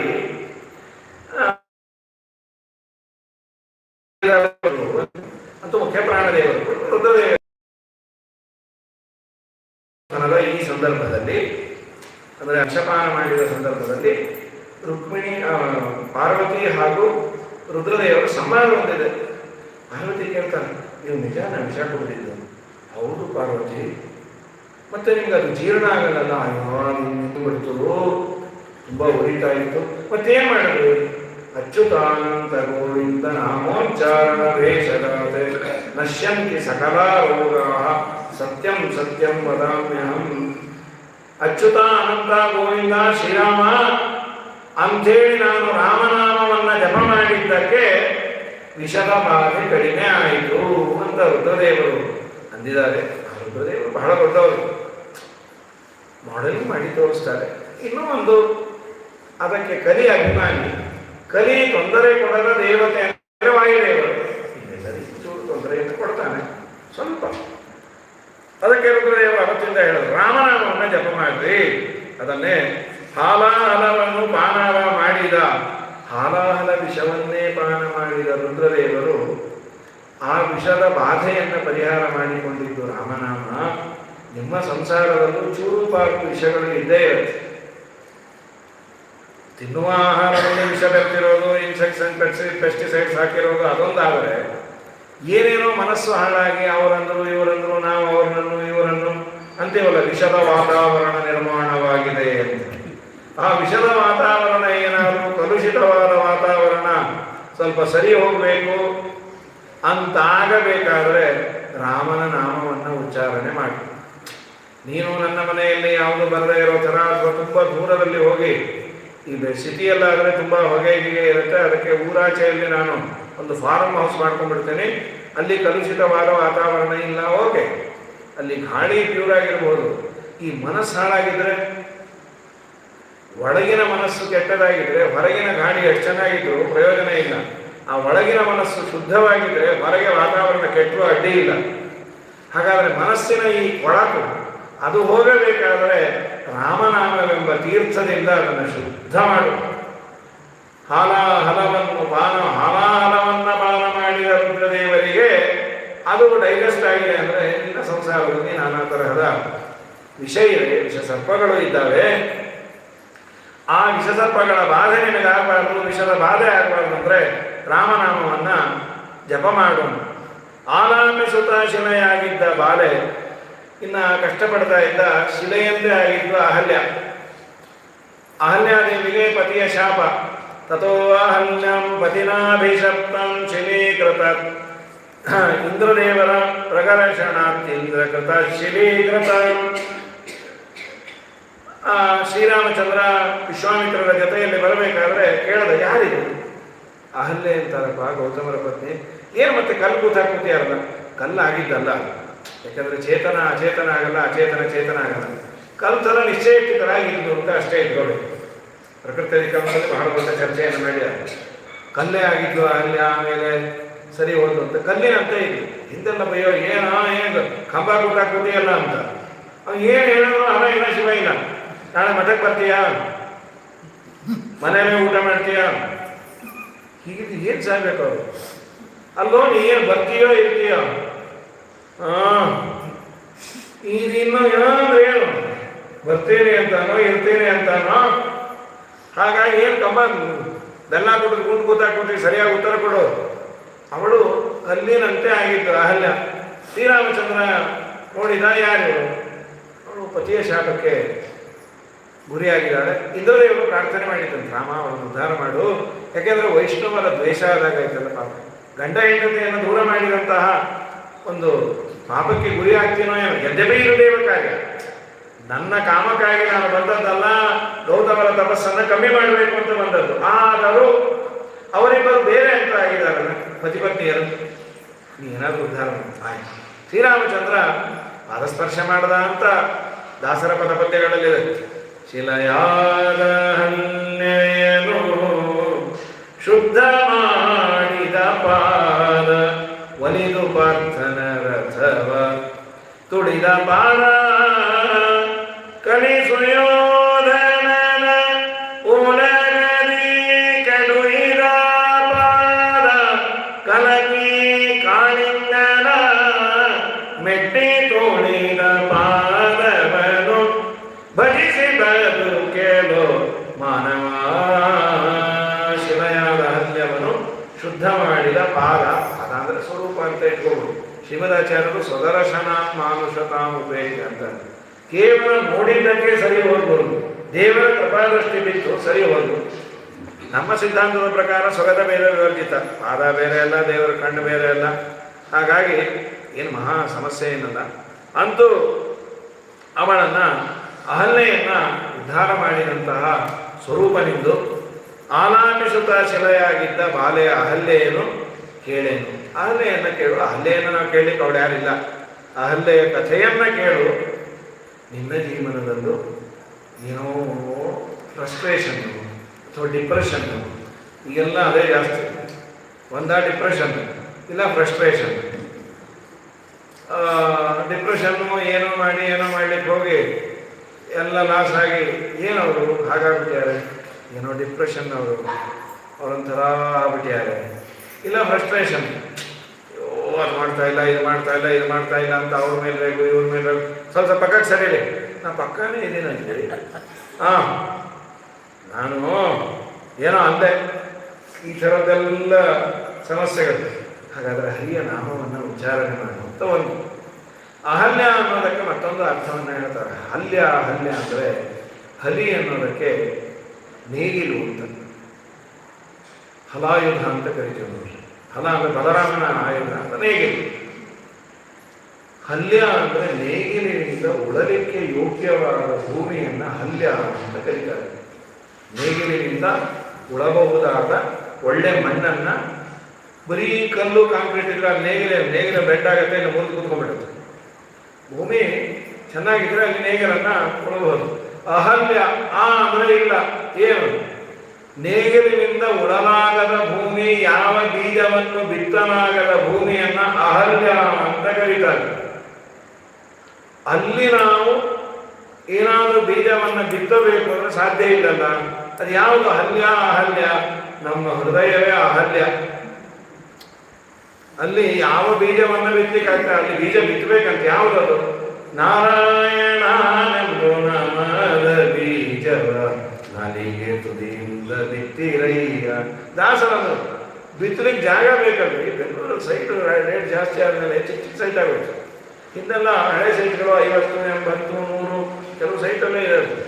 ಭಾಗ ಆದಮೇಲೆ ಉಳಿದಿರೋದು 100/40 ಅಂತ. ಒಂದು ಜಾಗಿಂಗ್ ಬೇಡ, ಈ ಸೈಟಿಂದ ಆ ಸೈಟ್ವರೆಗೂ ಹೋಗೋರಲ್ಲೇ ಅಷ್ಟುದ್ದ ಇರೋದು. ಈಗೆಲ್ಲ ವರ್ಟಿಕಲ್, ಈಗ ಮೇಲೆ ಹೋಗ್ಬೇಕು. 30-40 ಹೋಗಿ 15-20-30 ಬಂತು. ಈ 15/10 ಅಂತ ಅಂತೂ ಇವನೇನಾದ್ರು ಯಾಮಾರಿ ಮನೇಲಿ ಸ್ಪೀಡಾಗಿ ಇದು ಮಾಡ್ದ ಅಂದ್ರೆ ಎಡುವುದಂದ್ರೆ ಎರಡು ಮನೆ ಬಿದ್ದೋಗಿರ್ತಾರೆ. ಜಾಗ ಇರೋದು ಬಿಟ್ಟದಾಗಿರೋದು, ರೋಡು ಬಿಟ್ಟದು. ಎಲ್ಲಿ ನಮ್ಮ ಮನೆಯವರು ಎಡುವುದು ಎಲ್ಲೋದ್ರು ಮುಂದಿನ ಮನೆ ಬಿದ್ದೋದ್ರು ಅಂತ ಹೇಳಿ ಇಷ್ಟಿರುತ್ತೆ. ಇನ್ನು ನಾವು ಎಲ್ಲಿ ತುಳಸಿ ಗಿಡ ಹಾಕೊಳ್ಳಿಕ್ಕೆ ಜಾಗ ಇರಲ್ಲ. ಒಂದು ಪುಟ್ಟದೇನೋ ಇಟ್ಕೊಂಡಿರ್ತೇವೆ, ಅದು ಹೊರಗೆ ಹೊಡ್ಕೊಂಡು ಹೋಗ್ತಾರೆ ಅಂತ ಆಗಾಗ ಸೂರ್ಯಗೆ ಜೋಗ್ತೆ ಸೂರ್ಯನ ದೃಶ್ಯ ಅಂತ ತೋರಿಸೋದು ಹೊಡ್ಕೊಂಡು ಹೋಗ್ತಾರೆ. ಮೊಬೈಲ್ ಬೃಂದಾವನ ನಮ್ಮದು. ಇನ್ನೆಲ್ಲಿ ನಾವು ಈ ಬೀಜ ಬಿತ್ತೋ ಮಾಡೋಣ, ಇದರ ರೇಟ್ ಯಾವನು ಕಟ್ಟೋಣ. ಅಲ್ಲೋ ದೇವರೇ ನಿಮ್ಗೊಂದು ಸೈಟ್ ಕೊಟ್ಟಿಯಾನೆ ಪುರಂದರದಾಸ. ಯಾವುದೊಂದು ಸೈಟು ಅದನ್ನು ಬೇರೆಯವರು ಯಾರು ರಿಜಿಸ್ಟರ್ ಮಾಡ್ಕೊಳ್ಲಿಕ್ಕೆ ಆಗೋದೇ ಇಲ್ಲ. ಹಿಂದೆ ಏನು ಕಾಳಜಿ ಮಾಡಬೇಕು. ಹೃದಯ ಬಲವ ಮಾಡಿ ಮನವ ನೇಗಿಲ ಮಾಡಿ ಶ್ವಾಸೋಚ್ಛ್ವಾಸ ಎರಡೆತ್ತು ಮಾಡಿ ಜ್ಞಾನವೆಂಬೋ ಹಗ್ಗ ಕಣ್ಣಿಯನು ಮಾಡಿ ನಿರ್ಮಲವೆಂಬೋ ಗುಂಡೆ ಹರಿವೀರಯ್ಯ ನಾರಾಯಣನೆಂಬೋ ನಾಮದ ಬೀಜವ ನಾಲಿಗೆ ತುದಿಯಿಂದ ಬಿದ್ದಿರಯ್ಯ. ಹೃದಯ ಬಲವ ಮಾಡಿ ಮನಸ್ಸನ್ನು ನೇಗಿಲು ಮಾಡಿ ಶ್ವಾಸೋಚ್ಛ್ವಾಸವೇ ಎತ್ತುಗಳು. ಜ್ಞಾನ ಎತ್ತನ್ನ ಕಂಟ್ರೋಲ್ ಮಾಡಲಿಕ್ಕೆ ಇರುವ ಮೂಗುದಾರ ಅಂತೆ. ಜ್ಞಾನವೆಂಬೋ ಹಗ್ಗ ಕಣ್ಣಿ ಅಂತ ಕರೀತಾರೆ. ಕಣ್ಣಿಯನ್ನು ಮಾಡಿ ಅಲ್ಲ ಬೀಜ ಬಿತ್ತೋದ್ರೆ ಯಾಕೋ ಬೆಳೀತಾ ಇಲ್ಲ. ಇದು ಬೀಜವು ಕೃಷ್ಣಾರ್ಪಣೆ ಆಗ್ತಾ ಇದೆ. ಅದು ಭೂಮಿ ಸ್ವಲ್ಪ ಚೆನ್ನಾಗಿ ಹದ ಮಾಡಬೇಕು. ನಿರ್ಮಮ ಆ ಹದ ಮಾಡೋದು ಹೇಗದು? ಇನ್ನ ಭೂಮಿಯಲ್ಲಿ ನಾನು ಸೇರ್ಕೊಂಡ್ಬಿಟ್ಟಿರೋದ್ರಿಂದ ಈ ಬೀಜ ಅಲ್ಲಿ ಕೃಷ್ಣಾರ್ಪಣೆ ಆಗುತ್ತೆ. ನಾನು ಅನ್ನೋದು ಹೋಗ್ಬೇಕಂತ ನಿರ್ಮಮವೆಂಬ ಗುಂಟೆಯಲ್ಲಿ ನಂದೇನೋದು ಸ್ವಾಮಿ ನಿಂದೆ ಇದೆಲ್ಲ ಬೀಜ ಮೊಳಕೆ ಹೊರತು ದೊಡ್ಡದಾಗುತ್ತಂತ. ಅದನ್ನು ಮತ್ತೆ ಇನ್ನೊಂದು ಕೃತಿಯಲ್ಲಿ ಅಂದೇ ಅದನ್ನ ಬಿತ್ತಿದ ನಾರದ ಬಿತ್ತಿದ ಧರೆಯೊಳಗೆ. ದಾಸರು ಒಂದಕ್ಕೊಂದು ಹೇಳಿದ್ದಲ್ಲ, ಅದನ್ನು ಯಾರು ಬಿತ್ತಿದ್ರು ಏನು? ಹರಿನಾರಾಯಣ ಹರಿನಾರಾಯಣ ಹರಿನಾರಾಯಣ ಯನುಮನವೇ ಹರಿನಾರಾಯಣ. ಇದನ್ನು ನಾರಾಯಣನೆಂಬು ನಾಮದ ಬೀಜವ ನಾರದ ಬಿತ್ತಿದ ಧರೆಯೊಳಗೆ. ಯಾರಿಂದ ಅದು ಮುಂದೆ ಫಲ ಆಯಿತು ಅನ್ನೋದನ್ನ ಹೇಳ್ತಾರೆ. ರುಕುಮಾಂಗದನಿಂದ ಫಲವಾಯಿತು. ಒಬ್ಬೊಬ್ಬರು ಏನ್ ಮಾಡೋದು, ಪ್ರಹ್ಲಾದನಿಂದ ಏನಾಯಿತು. ಈ ಶೈಲಿಯಲ್ಲೇ ನಾವು ಒಂದು ಗುರುಗುಣ ಸ್ಥಳದಲ್ಲಿ ಕೇಳ್ತೇವೆ. ಆಸೆ ಏನು ಯುಕ್ತ ಬೀಜ ಶ್ರುತಿ ಭೂಮಿ ಭಗವತ್ ಪಾದ ಲಬ್ಧಾಂಕುರಶ್ರೀ ಎಷ್ಟು ಚೆನ್ನಾಗಿದೆ. ವ್ಯಾಸೇನ ಯುಕ್ತ ಬೀಜ, ವೇದವ್ಯಾಸ ದೇವರು ಒಂದು ಬೀಜವನ್ನು ಬಿತ್ತಿದರು. ಅದು ಮಧ್ವಾಚಾರ್ಯರೆಂಬ ಆ ಒಳ್ಳೆ ಅದ್ಭುತವಾದ ಏನಬೇಕು ಆಚಾರ್ಯರ ರೈತರು ಅನ್ಬೇಕು, ಓನರ್ ಅನ್ಬೇಕು, ಭೂಮಿಯನ್ನು ಚೆನ್ನಾಗಿ ಅರತವರು. ವೇದವ್ಯಾಸ ದೇವರ ಅಭಿಪ್ರಾಯವನ್ನು ಲಬ್ಧಾಂಕುರ ಶ್ರೀ, ಅದು ಅಂಕುರ ಒಡೆದು ಪುಟ್ಟ ಬೀಜ ಒಡೆದು ಅಂಕುರ ಆಯಿತು. ಆಮೇಲೆ ಜಯಮುನಿನ ಟೀಕಾಕೃತರಾದರು, ಅದನ್ನು ದೊಡ್ಡದು ಮಾಡಿದರು. ಅದ್ಯಶ್ರೀ ರಾಘವೇಂದ್ರ ವಿಲಸತಿ, ಈಗ ರಾಘವೇಂದ್ರ ತೀರ್ಥರಿಂದ ಅದು ಫಲ ಕೊಡ್ತಾ ಇದೆ ಅಂತ ಹೇಳಿ ನಮ್ಮ ಮಹೇಂದ್ರ ಸ್ವಾಮಿಗಳು ಗುರುಗಳ ಸ್ಥಾನದ ಕಡೆಯ ಪದ್ಯದಲ್ಲಿ ತುಂಬ ಚೆನ್ನಾಗಿ ವರ್ಣನೆ ಮಾಡ್ಯಾರ. ಸೊ ನಿನ್ನ ಹೃದಯವೆಂಬ ಹೊಲ ಅದು ಅಹಲ್ಯ ಕೂತಿದೆ. ಯಾವ ನಾರಾಯಣ ಕೃಷ್ಣ ಗೋವಿಂದ ಅನ್ನೋ ಎಲ್ಲ ಮರ್ತೋಗುತ್ತೆ. ಯಾವ ಮಂತ್ರ ಸ್ತೋತ್ರ ಒಪ್ಕೊಂಬಲ್ಲ. ಹಾಗಾದರೆ ಅದು ಹಲ್ಯ ಆಗಬೇಕು, ಅದು ಯೋಗ್ಯವಾಗಬೇಕು. ಅಂದರೆ ಶಿಲೆಯಾಗಿದ್ದ ಬಾಲೆಯ ಅಹಲ್ಯೆಯನ್ನು ಕೇಳೇನು, ಶಿಲೆಯಾದಂಥ ಹೃದಯ ಕರಗಬೇಕು ಅಂದರೆ ದೇವರ ಸ್ಮರಣೆ ಮಾಡಿ ಹದ ಮಾಡು. ಹದವಾದ ಭೂಮಿಯಲ್ಲಿ ಭಗವಂತನ ನಾಮಸ್ಮರಣೆಯನ್ನು ಬೀಜವನ್ನು ಬಿತ್ತು, ಆಗ ನಿನಗೆ ದೇವರಲ್ಲಿ ಭಕ್ತಿ ಬರುತ್ತೆ ಅನ್ನೋ ಅಂಶವನ್ನು ರಾಮನಾಮವನ್ನು ಸ್ಮರಣೆ ಮಾಡು. ಸ್ಮರಣೆ ಮಾಡ್ತಾ ಮಾಡ್ತಾ ಪಾಪಗಳೆಲ್ಲ ಹೋಗುತ್ತೆ. ಯಾಕೆ ದೇವರ ಬಗ್ಗೆ ನಮಗೆ ತಿಳುವಳಿಕೆ ಬರೋದಿಲ್ಲ ಅಂದರೆ ಪಾಪ ಇದೆ, ಪ್ರತಿಬಂಧಕವಾಗುತ್ತೆ. ಪ್ರತಿಬಂಧಕ ಹೋಯಿತು ಅಂತಾದರೆ ಭಗವಂತನ ಆರಾಧನೆ ಮಾಡಬೇಕು ಅನ್ನೋ ಬುದ್ಧಿ ಬರುತ್ತೆ. ಇದೇನಾಗುತ್ತೆ, ಹುಚ್ಚು ಬಿಡೋದಂತೂ ಮದುವೆ ಆಗಲ್ಲ, ಮದುವೆ ಆದಂತೂ ಹುಚ್ಚು ಬಿಡಲ್ಲ. ಪ್ರತಿಬಂಧಕ ಹೋಗುವವರೆಗೂ ಹರಿಸ್ಮರಣೆ ಮಾಡೋಣ. ಏನಾಗಿದೆ, ವಿಷ್ಣು ಸಹಸ್ರನಾಮ ಪಾರಾಯಣ ಮಾಡಿದ್ರೆ ನಮಗೆ ಒಳ್ಳೆಯದಾಗುತ್ತೆ. ಬಟ್ ಒಳ್ಳೆಯದಾಗುವವರೆಗೂ ವಿಷ್ಣು ಸಹಸ್ರನಾಮ ಪಾರಾಯಣ ನಮ್ಮಿಂದ ಸಾಧ್ಯವೇ ಇಲ್ಲ. ಹೇಗೆ ಸಾಧ್ಯ ಅದು? ನೀನು ಹರಿಯ ನಾಮೋಚ್ಚಾರಣೆಯನ್ನು ಮಾಡು, ರಾಮನಾಮವನ್ನು ಉದ್ಧಾರ ಮಾಡ್ತಾನೆ. ಸರಿ, ಇನ್ಯಾರ್ಯಾರನ್ನು ಕೇಳಬೇಕು? ಅಂಜಿಕೆ ಇಲ್ಲದ ಗಿರಿಸಾರಿದ ಕಪಿ ಕುಂಜರ ರವಿಸೂತ ಬಲ್ಲವನು. ಯಾರು ರಾಮನಾಮವನ್ನು ಉಚ್ಚಾರಣೆ ಮಾಡಿ ಉದ್ಧಾರ ಆದವರು ಅಂದರೆ ಅಂಜಿಕೆ ಇಲ್ಲದ ಗಿರಿಸ ಹಾರಿದ ಸಾರಿದ ಇರಬೇಕು. ಯಾವ ಅಂಜಿಕೆ ಅಳಕು ಇಲ್ಲದೆ ಅನಾಯಾಸವಾಗಿ ಬೆಟ್ಟವನ್ನು, ವಾಯುದೇವರು ಮೊದಲನೇದು ಶುರು ಮಾಡಿದ್ದು ಒಂದು ಬೆಟ್ಟದಿಂದ, ಮಹೇಂದ್ರ ಪರ್ವತದಿಂದ ಅದನ್ನು ಒತ್ತಿ ಲಂಕೆಗೆ ಹಾರದರು. ಅಲ್ಲಿ ರಾಮನ ಮಹಿಮೆಯನ್ನು ಸಾರಿದರು. ಅವರಿಗೆ ವಾಲ್ಮೀಕಿ ರಾಮಾಯಣದಲ್ಲಿ ಈ ಮಾತಿದೆ, ಬೆಂಕಿ ಹಚ್ಚಿಬಿಟ್ರಲ್ಲ ಎಲ್ಲ ಕಡೆ, ತುಂಬ ಪೇಚಾಡ್ಕೊಳ್ತಾರೆ ಹನುಮಂತೇವರು. ಅಯ್ಯಯ್ಯೋ ಎಂಥ ಕೆಲಸ ಮಾಡಿಬಿಟ್ಟೆ, ಈ ಕೋಪಿಷ್ಠರಿಗೆ ಏನು ಮಾಡಬೇಕು ಏನು ಬಿಡಬೇಕು ಯೋಗ ಇದೇರ ಗೊತ್ತಾಗೋದಿಲ್ಲ, ಏನು ಬೇಕಾದ್ರೂ ಮಾಹಿತಿ ಬಿಡ್ತಾರೆ ಅಂತ. ಸಾಮಾನ್ಯ ಕೋಪದಲ್ಲಿ ವಿವೇಕ ಇರಲ್ಲ. ಯಾರನ್ನಂದ್ರೆ ಅವ್ರು ನಂದು ಮಾಡಿ ಆಮೇಲೆ ಅಂತೀವಿ, ನಾನು ನಿಮ್ಮನ್ನು ಏನೇನೋ ಅನ್ನ, ಏನೋ ರೀ ಕೋಪ ಬಂದಾಗ ಏನಂತೀನೋ ಏನೋ, ದಯಮಾಡಿ ಅದನ್ನೆಲ್ಲ ನೆನಪಿಟ್ಕೋಬೇಡ್ರಿ. ಅಮ್ಮ ಮರೆಯೋ ಥರ ಅಂದಿದ್ಯಾ ನೀನು, ಜನ್ಮನೇ ಜಾಲಾಡ್ಬಿಟ್ಟಿದ್ದೆ. ಅಯ್ಯೋ ಅದೇ ನೀನು ಕೋಪನೇ ಬಂದಿತ್ತು, ಕೋಪ ಬಂತು ಅಂತ ಹೇಳೇ ಅಂದ್ಯೋ ಗೊತ್ತಿಲ್ಲ. ಏನದು ಬರೀ ಸ್ಥೂಲ ದೇಹಕ್ಕಲ್ಲ ನೀವು ಬೈದಿದ್ದು, 4 ದೇಹಕ್ಕೂ ಬೈದಿದ್ದು. ಲಿಂಗ ದೇಹ ಭಂಗ ಆಗೋ ಥರ ಬೈದಿದೆ. ಅದು ದೇವರೊಂದು ನೇಮ ಇಟ್ಟುಕೊಂಡ್ಯಾನೆ, ಬ್ರಹ್ಮಣ ಸಹ ಗರಜಾನದಿ ಸ್ನಾನೇನ ತೆಕ್ತಲಿಂಗಾನಾಮ ಅಂತ, ಅದಕ್ಕೆ ಅದು ಭಂಗ ಆಗಿಲ್ಲ. ಅಷ್ಟು ಬೈದಿನಿ ನಮ್ಮ ಸುಡಾಕ್ತಿವ್ರು ಅಂತ. ಹಾಗಾದರೆ ಕೋಪ ಬಂದಾಗ ಏನೇನೋ ಮಾಡ್ತೇವೆ. ನಾನೇ ಈ ಲಂಕಾಬೆಟ್ಟ ಸುಟ್ಟು ಬಂದ್ಬಿಟ್ಟೆ, ಅಲ್ಲಿ ಸೀತಮ್ಮನಿಗೂ ಏನಾದರೂ ಬೆಂಕಿ ಹಚ್ಚಿದ್ರೆ ನಾನು ಏನು ಮಾಡಿದ್ದೀನಿ, ರಾಮನಿಗೆ ನಾನು ಏನು ಹೇಳಿದೆ, ಆಮೇಲೆ ಸಮಾಧಾನ ಮಾಡ್ಕೊಂಡು ಇಲ್ಲ ಇಲ್ಲ ನಮ್ಮ ಸೀತಂಗೆ ಏನಾಗಿರೋದಿಲ್ಲ. ಯಾಕೆ? ರಾಮ ರಾಮ ರಾಮ ಅಂತ ಏನೋ ನನಗೆ ಅತಿ ಹತ್ತಿರದಲ್ಲಿ ಬಾಲಕ್ಕೆ ಬೆಂಕಿ ಇದೆ, ಬಾಲಕ್ಕೆ ಬಿಸಿ ತತ್ವಾನೇ ಇಲ್ಲ, ಫ್ರಿಡ್ಜಲ್ಲಿ ಇಟ್ಟಾಗಿದೆ. ರಾಮನಾಮ ಸ್ಮರಣೆ ಮಾಡಿದ ನನಗೆ ಬಿಸಿ ತಾಕಿಲ್ಲ ಅಂದ್ರೆ ಸದಾ ರಾಮನ ಪಾದಕಮಲಗಳಲ್ಲೇ ಮನಸ್ಸಿಟ್ಟಿರುವ ಸೀತಮ್ಮನಿಗೆ ಈ ಬಿಸಿ ಏನಾದರೂ ಮಾಡುತ್ತಾ ಏನೂ ಆಗಿರೋದಿಲ್ಲ ಅಂತ ಒಂದು ಲಾಜಿಕ್ ಅನ್ನ ಹನುಮಂತ ದೇವರು ಹೇಳಿದ್ದು ವಾಲ್ಮೀಕಿ ರಾಮಾಯಣದಲ್ಲಿ ನಾವು ನೋಡ್ತೇವೆ. ಹಾಗಾದರೆ ರಾಮನಾಮವನ್ನು ಜಪ ಮಾಡಿದಾಗ ಸಂಸಾರದ ಬೇಗೆ ಕಡಿಮೆ ಆಗುತ್ತೆ. ಏನೇನೋ ಸಮಸ್ಯೆ ಹೊರಗಿನ ಬೇಗೆ ಆರಿಸೋದು, ಎಲ್ಲ ಹತ್ತಿದ್ರೆ ಆರಿಸೋದು, ಮನಸ್ಸೊಳಗೆ ಕುದೀತಾ ಇದ್ದರೆ ತುಂಬ ಕಷ್ಟ. ಏನೇನೋ ಸಮಸ್ಯೆಗಳು, ಅವರಂದರು ಇವರಂದರು ಅಂತ ಇದೊಂದು ಸಮಸ್ಯೆ, ಅವ್ರನ್ನ ಅನ್ನಬೇಕು ಇವ್ರನ್ನ ಅನ್ನಬೇಕು, ಅವ್ರು ಸಿಗ್ತಾನೇ ಇಲ್ಲ ಅಂತ ಅದೊಂದು ಬೇಜಾರು. ನಾನು ಅನ್ನಬೇಕು ಅಂತ ಇವ್ರು ಪ್ರಿಪೇರ್ ಆಗಿ ಬಂದಿರ್ತಾರೆ, ಅವ್ರು ಆ ಫಂಕ್ಷನ್ಗೆ ಬರೋದಿಲ್ಲ. ಅಯ್ಯೋ ಎಷ್ಟು ಬೇಜಾರೋ ಅವ್ರಿಗೆ. ನೀನು ರಾತ್ರೆಲ್ಲ ಕಟ್ ಮಾಡಿದ್ದೆ ಏನೇನು ಅನ್ಬೇಕು ಅಂತ, ಇನ್ಯಾವಾಗ ಸಿಗ್ತಾರೋ, ಇನ್ನೆರಡು ಸಲ ಕಟ್ ಮಾಡಬೇಕು, ಈ ಎಲ್ಲ ತಲೆ ಬಿಸಿಗಳು ಮನುಷ್ಯನಿಗೆ. ತವಕೃತಮೃತಂ ದತ್ತ ಜೀವನಂ ಕವಿವಿರೀಡಿತಂ ಕಲ್ಮಷಾಪಹಂ ಶ್ರವಣಮಂಗಲಂ ಶ್ರೀಮದಾತತಂ ಭುವಿ ಗೃಣಂದಿತೆ ಬುರಿದಾ ಜನ. ನಿನ್ನ ಕಥಾಮೃತ ತಪ್ತಾಂಜೀವಯತೆ, ನೊಂದು ಬೆಂದವರಿಗೆ ತಂಪನ್ನ ಕೊಡುವ ಒಂದು ಔಷಧ ನಿನ್ನ ಕಥೆ. ಯಾರು ಕೇಳ್ತಾರೆ ಅವರಿಗೆ ನೆಮ್ಮದಿ ಕೊಡುತ್ತೆ ಅಂತ ಶ್ರೀಕಾಸ್ತ್ರೀಯರನ್ನು ಅದಾಯಿತು ಕೂಡ. ರಾಮಾಯಣ ಸ್ವಲ್ಪ ಕೇಳಿದ್ದಕ್ಕೆ ಸಂಪಾತಿಗೆ ರೆಕ್ಕೆ ಬಂತು, ಸುಟ್ಟು ಬಿದ್ದು ಹೋದ ರೆಕ್ಕೆ ಬಂತು. ಹನುಮಂತ ದೇವರ ಬಾಲಕ್ಕೆ ಬೆಂಕಿ ಹಚ್ಚಲು ಅವ್ರಿಗೇನಾಗಿಲ್ಲ, ಅಂತ ಇತ್ತು. ಯಾಕೆ ರಾಮನಾಮವನ್ನು ಸದಾ ಜಪ ಮಾಡಿದ್ದರಿಂದ ಅವರನ್ನು ಕೇಳಬೇಕು.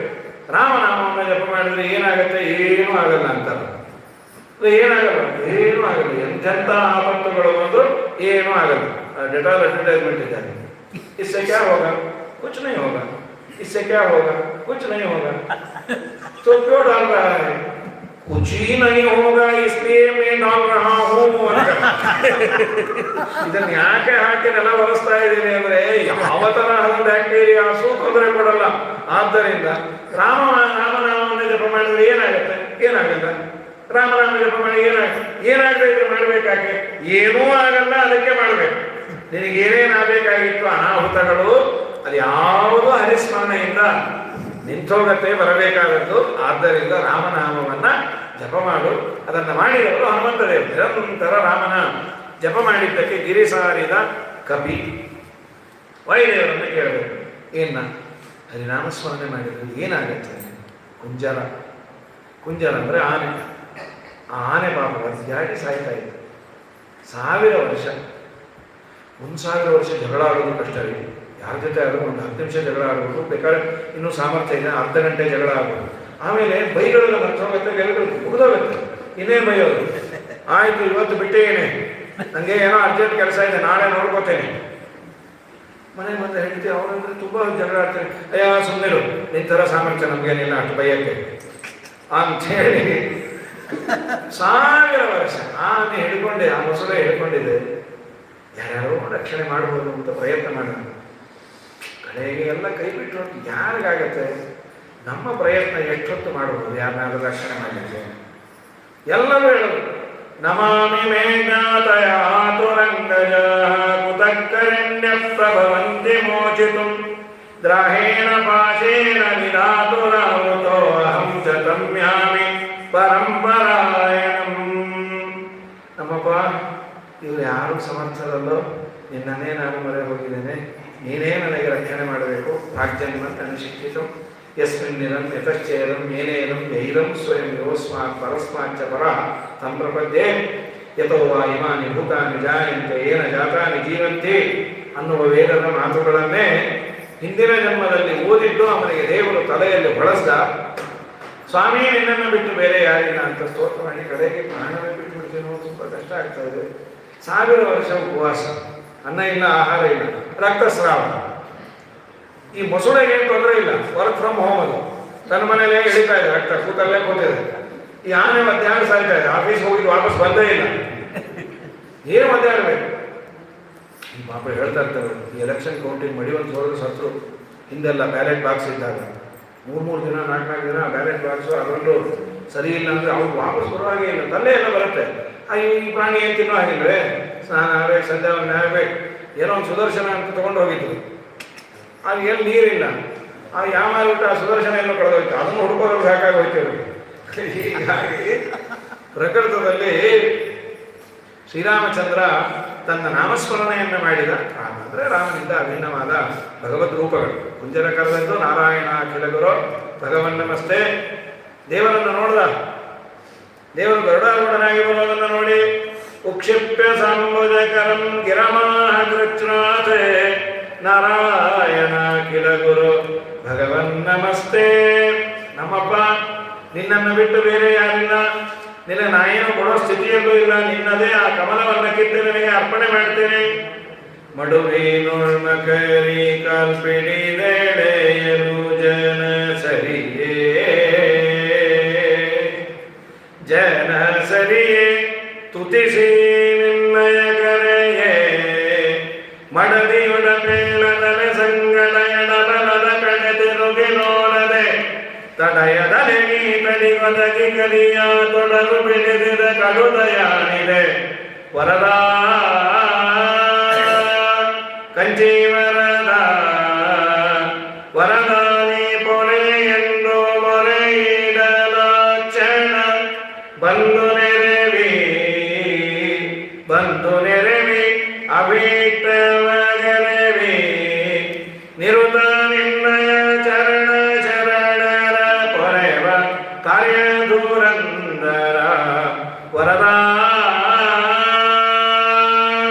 ಆನೆಯನ್ನ ಕೇಳು ಏನಪ್ಪ ಕಡೆ ನೀನು ಆಪತ್ತು ಬಗೆಹರಿದಿದ್ದೆ ಹೇಗೆ? ಅಯ್ಯೋ ನಾ ಯಾರ್ಯಾರು ನಂಬದೇ ಏನು ಪ್ರಯೋಜನ ಆಗಿಲ್ಲ, 1000 ವರ್ಷ ಲ್ಯಾಪ್ಸ್ ಆಯ್ತಷ್ಟೆ. ಮತ್ತೇನು ಮಾಡಿದೆ? ನಾರಾಯಣ ನೀನೇ ಗತಿ ಅಂದ್ರೆ ತಕ್ಷಣ ಮಾಡಿ ಬಂದ ದೇವ್ರ ಕರುಣೆ ದೊಡ್ಡದ್ರಿ. 1000 ವರ್ಷ ಬಿಟ್ಟು ನಾನು ಆಮೇಲೆ ಬರ್ತೀನಿ ಅಂದಿದ್ರೆ ಸಾಮಾನ್ಯ ಲೋಕದಲ್ಲ ನಿಯಮ ಇದೆ. ನಮ್ಮನ್ನು ಕೇಳಿದ್ರೆ ಇನ್ಯಾರನ್ನೂ ಕೇಳಿ ಅವ್ರು ಆ ಕೆಲಸ ಕೆಟ್ಟೋಗಿ ನಮ್ಮ ಹತ್ರನೇ ಬಂದರೆ ಎಷ್ಟು ಆನಂದನೋ. 50 ಸಲ ಅಂತೇಳಿ ಮಾಡಿಸ್ಕೋಬೇಕಾಗಿತ್ತು ಅವ್ರ ಹತ್ರನೇ, ನಮ್ಮ ಹತ್ರ ಯಾಕೆ ಬಂದ್ರಿ?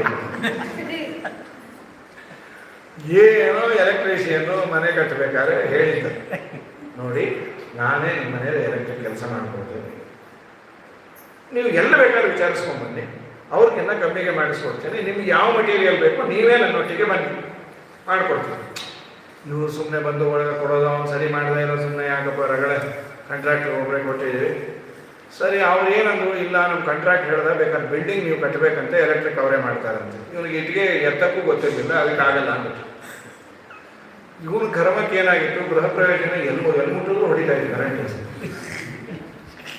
ಅದು ಯಾರೋ ಹೇಳಿದ್ದು, ಮನೆಯಲ್ಲಿ ವೈಬ್ರೇಷನ್ ಇರಬೇಕು, ಕರೆಂಟ್ ಇರಬೇಕು ಅಂತ ಕೂದಲೇ ಇವನು ಬಂದಿದ್ದ. ಮಾಡಿದಂಬೇರಿ ನಮ್ಮ ಕಾರು ಇವನು ಕಾಂಟ್ರಾಕ್ಟರ್ ಹೇಳೋದು, ಅವನು ಏನೋ ಸ್ವಿಚ್ ಆಫ್ ಮಾಡ್ಕೊತೀಯಾನೆ, ನೀವು ದಯಮಾಡಿ ನೋಡ್ರಿ, ಕೆಲಸ ಕೊಡು ಅಂದ್ರೆ ಬೇಡ ಅಂದ್ರೆ ಕೊಡಿಸ್ಕೊಡಿ, ಆಮೇಲೆ ನೋಡ್ತೀನಿ ಬಿದ್ದ ಮೇಲೆ ಅಂತೂ ಏನೋ ಮಾಡಿ ಮತ್ತೆ ಅವನಿಗೆ ಸರಿ ಮಾಡಿ ಏನು 50 ಸರಿ ಎಲ್ಲ ಪ್ರೊಫೆಷನಲ್ಲೂ ಇದ್ದದ್ದು. ಇರಬಾರ್ದು ಮನುಷ್ಯನಿಗೆ. ಯಾರೋ ಪ್ರವಚನಕ್ಕೆ ಹೇಳಿರ್ತಾರೆ, ಅವರು ಯಾರೋ ಕೈ ಕೊಟ್ಟಿರ್ತಾರೆ, ಬಂದಿರೋದಿಲ್ಲ. ಸಹಜವಾಗಿ ಇನ್ನೊಬ್ಬರನ್ನು ಕೇಳೋದು ಸಹಜ ಅಲ್ವಾ? ಕೇಳಿದಾಗ ಇವ್ರು ಏನು ಮಾಡಬೇಕು, ಬಂದು ನಡೆಸ್ಕೊಡಿ ಅನ್ನೋದಕ್ಕೆ ಇವರು ಪಾಪ ಪ್ರಾಮಾಣಿಕರು.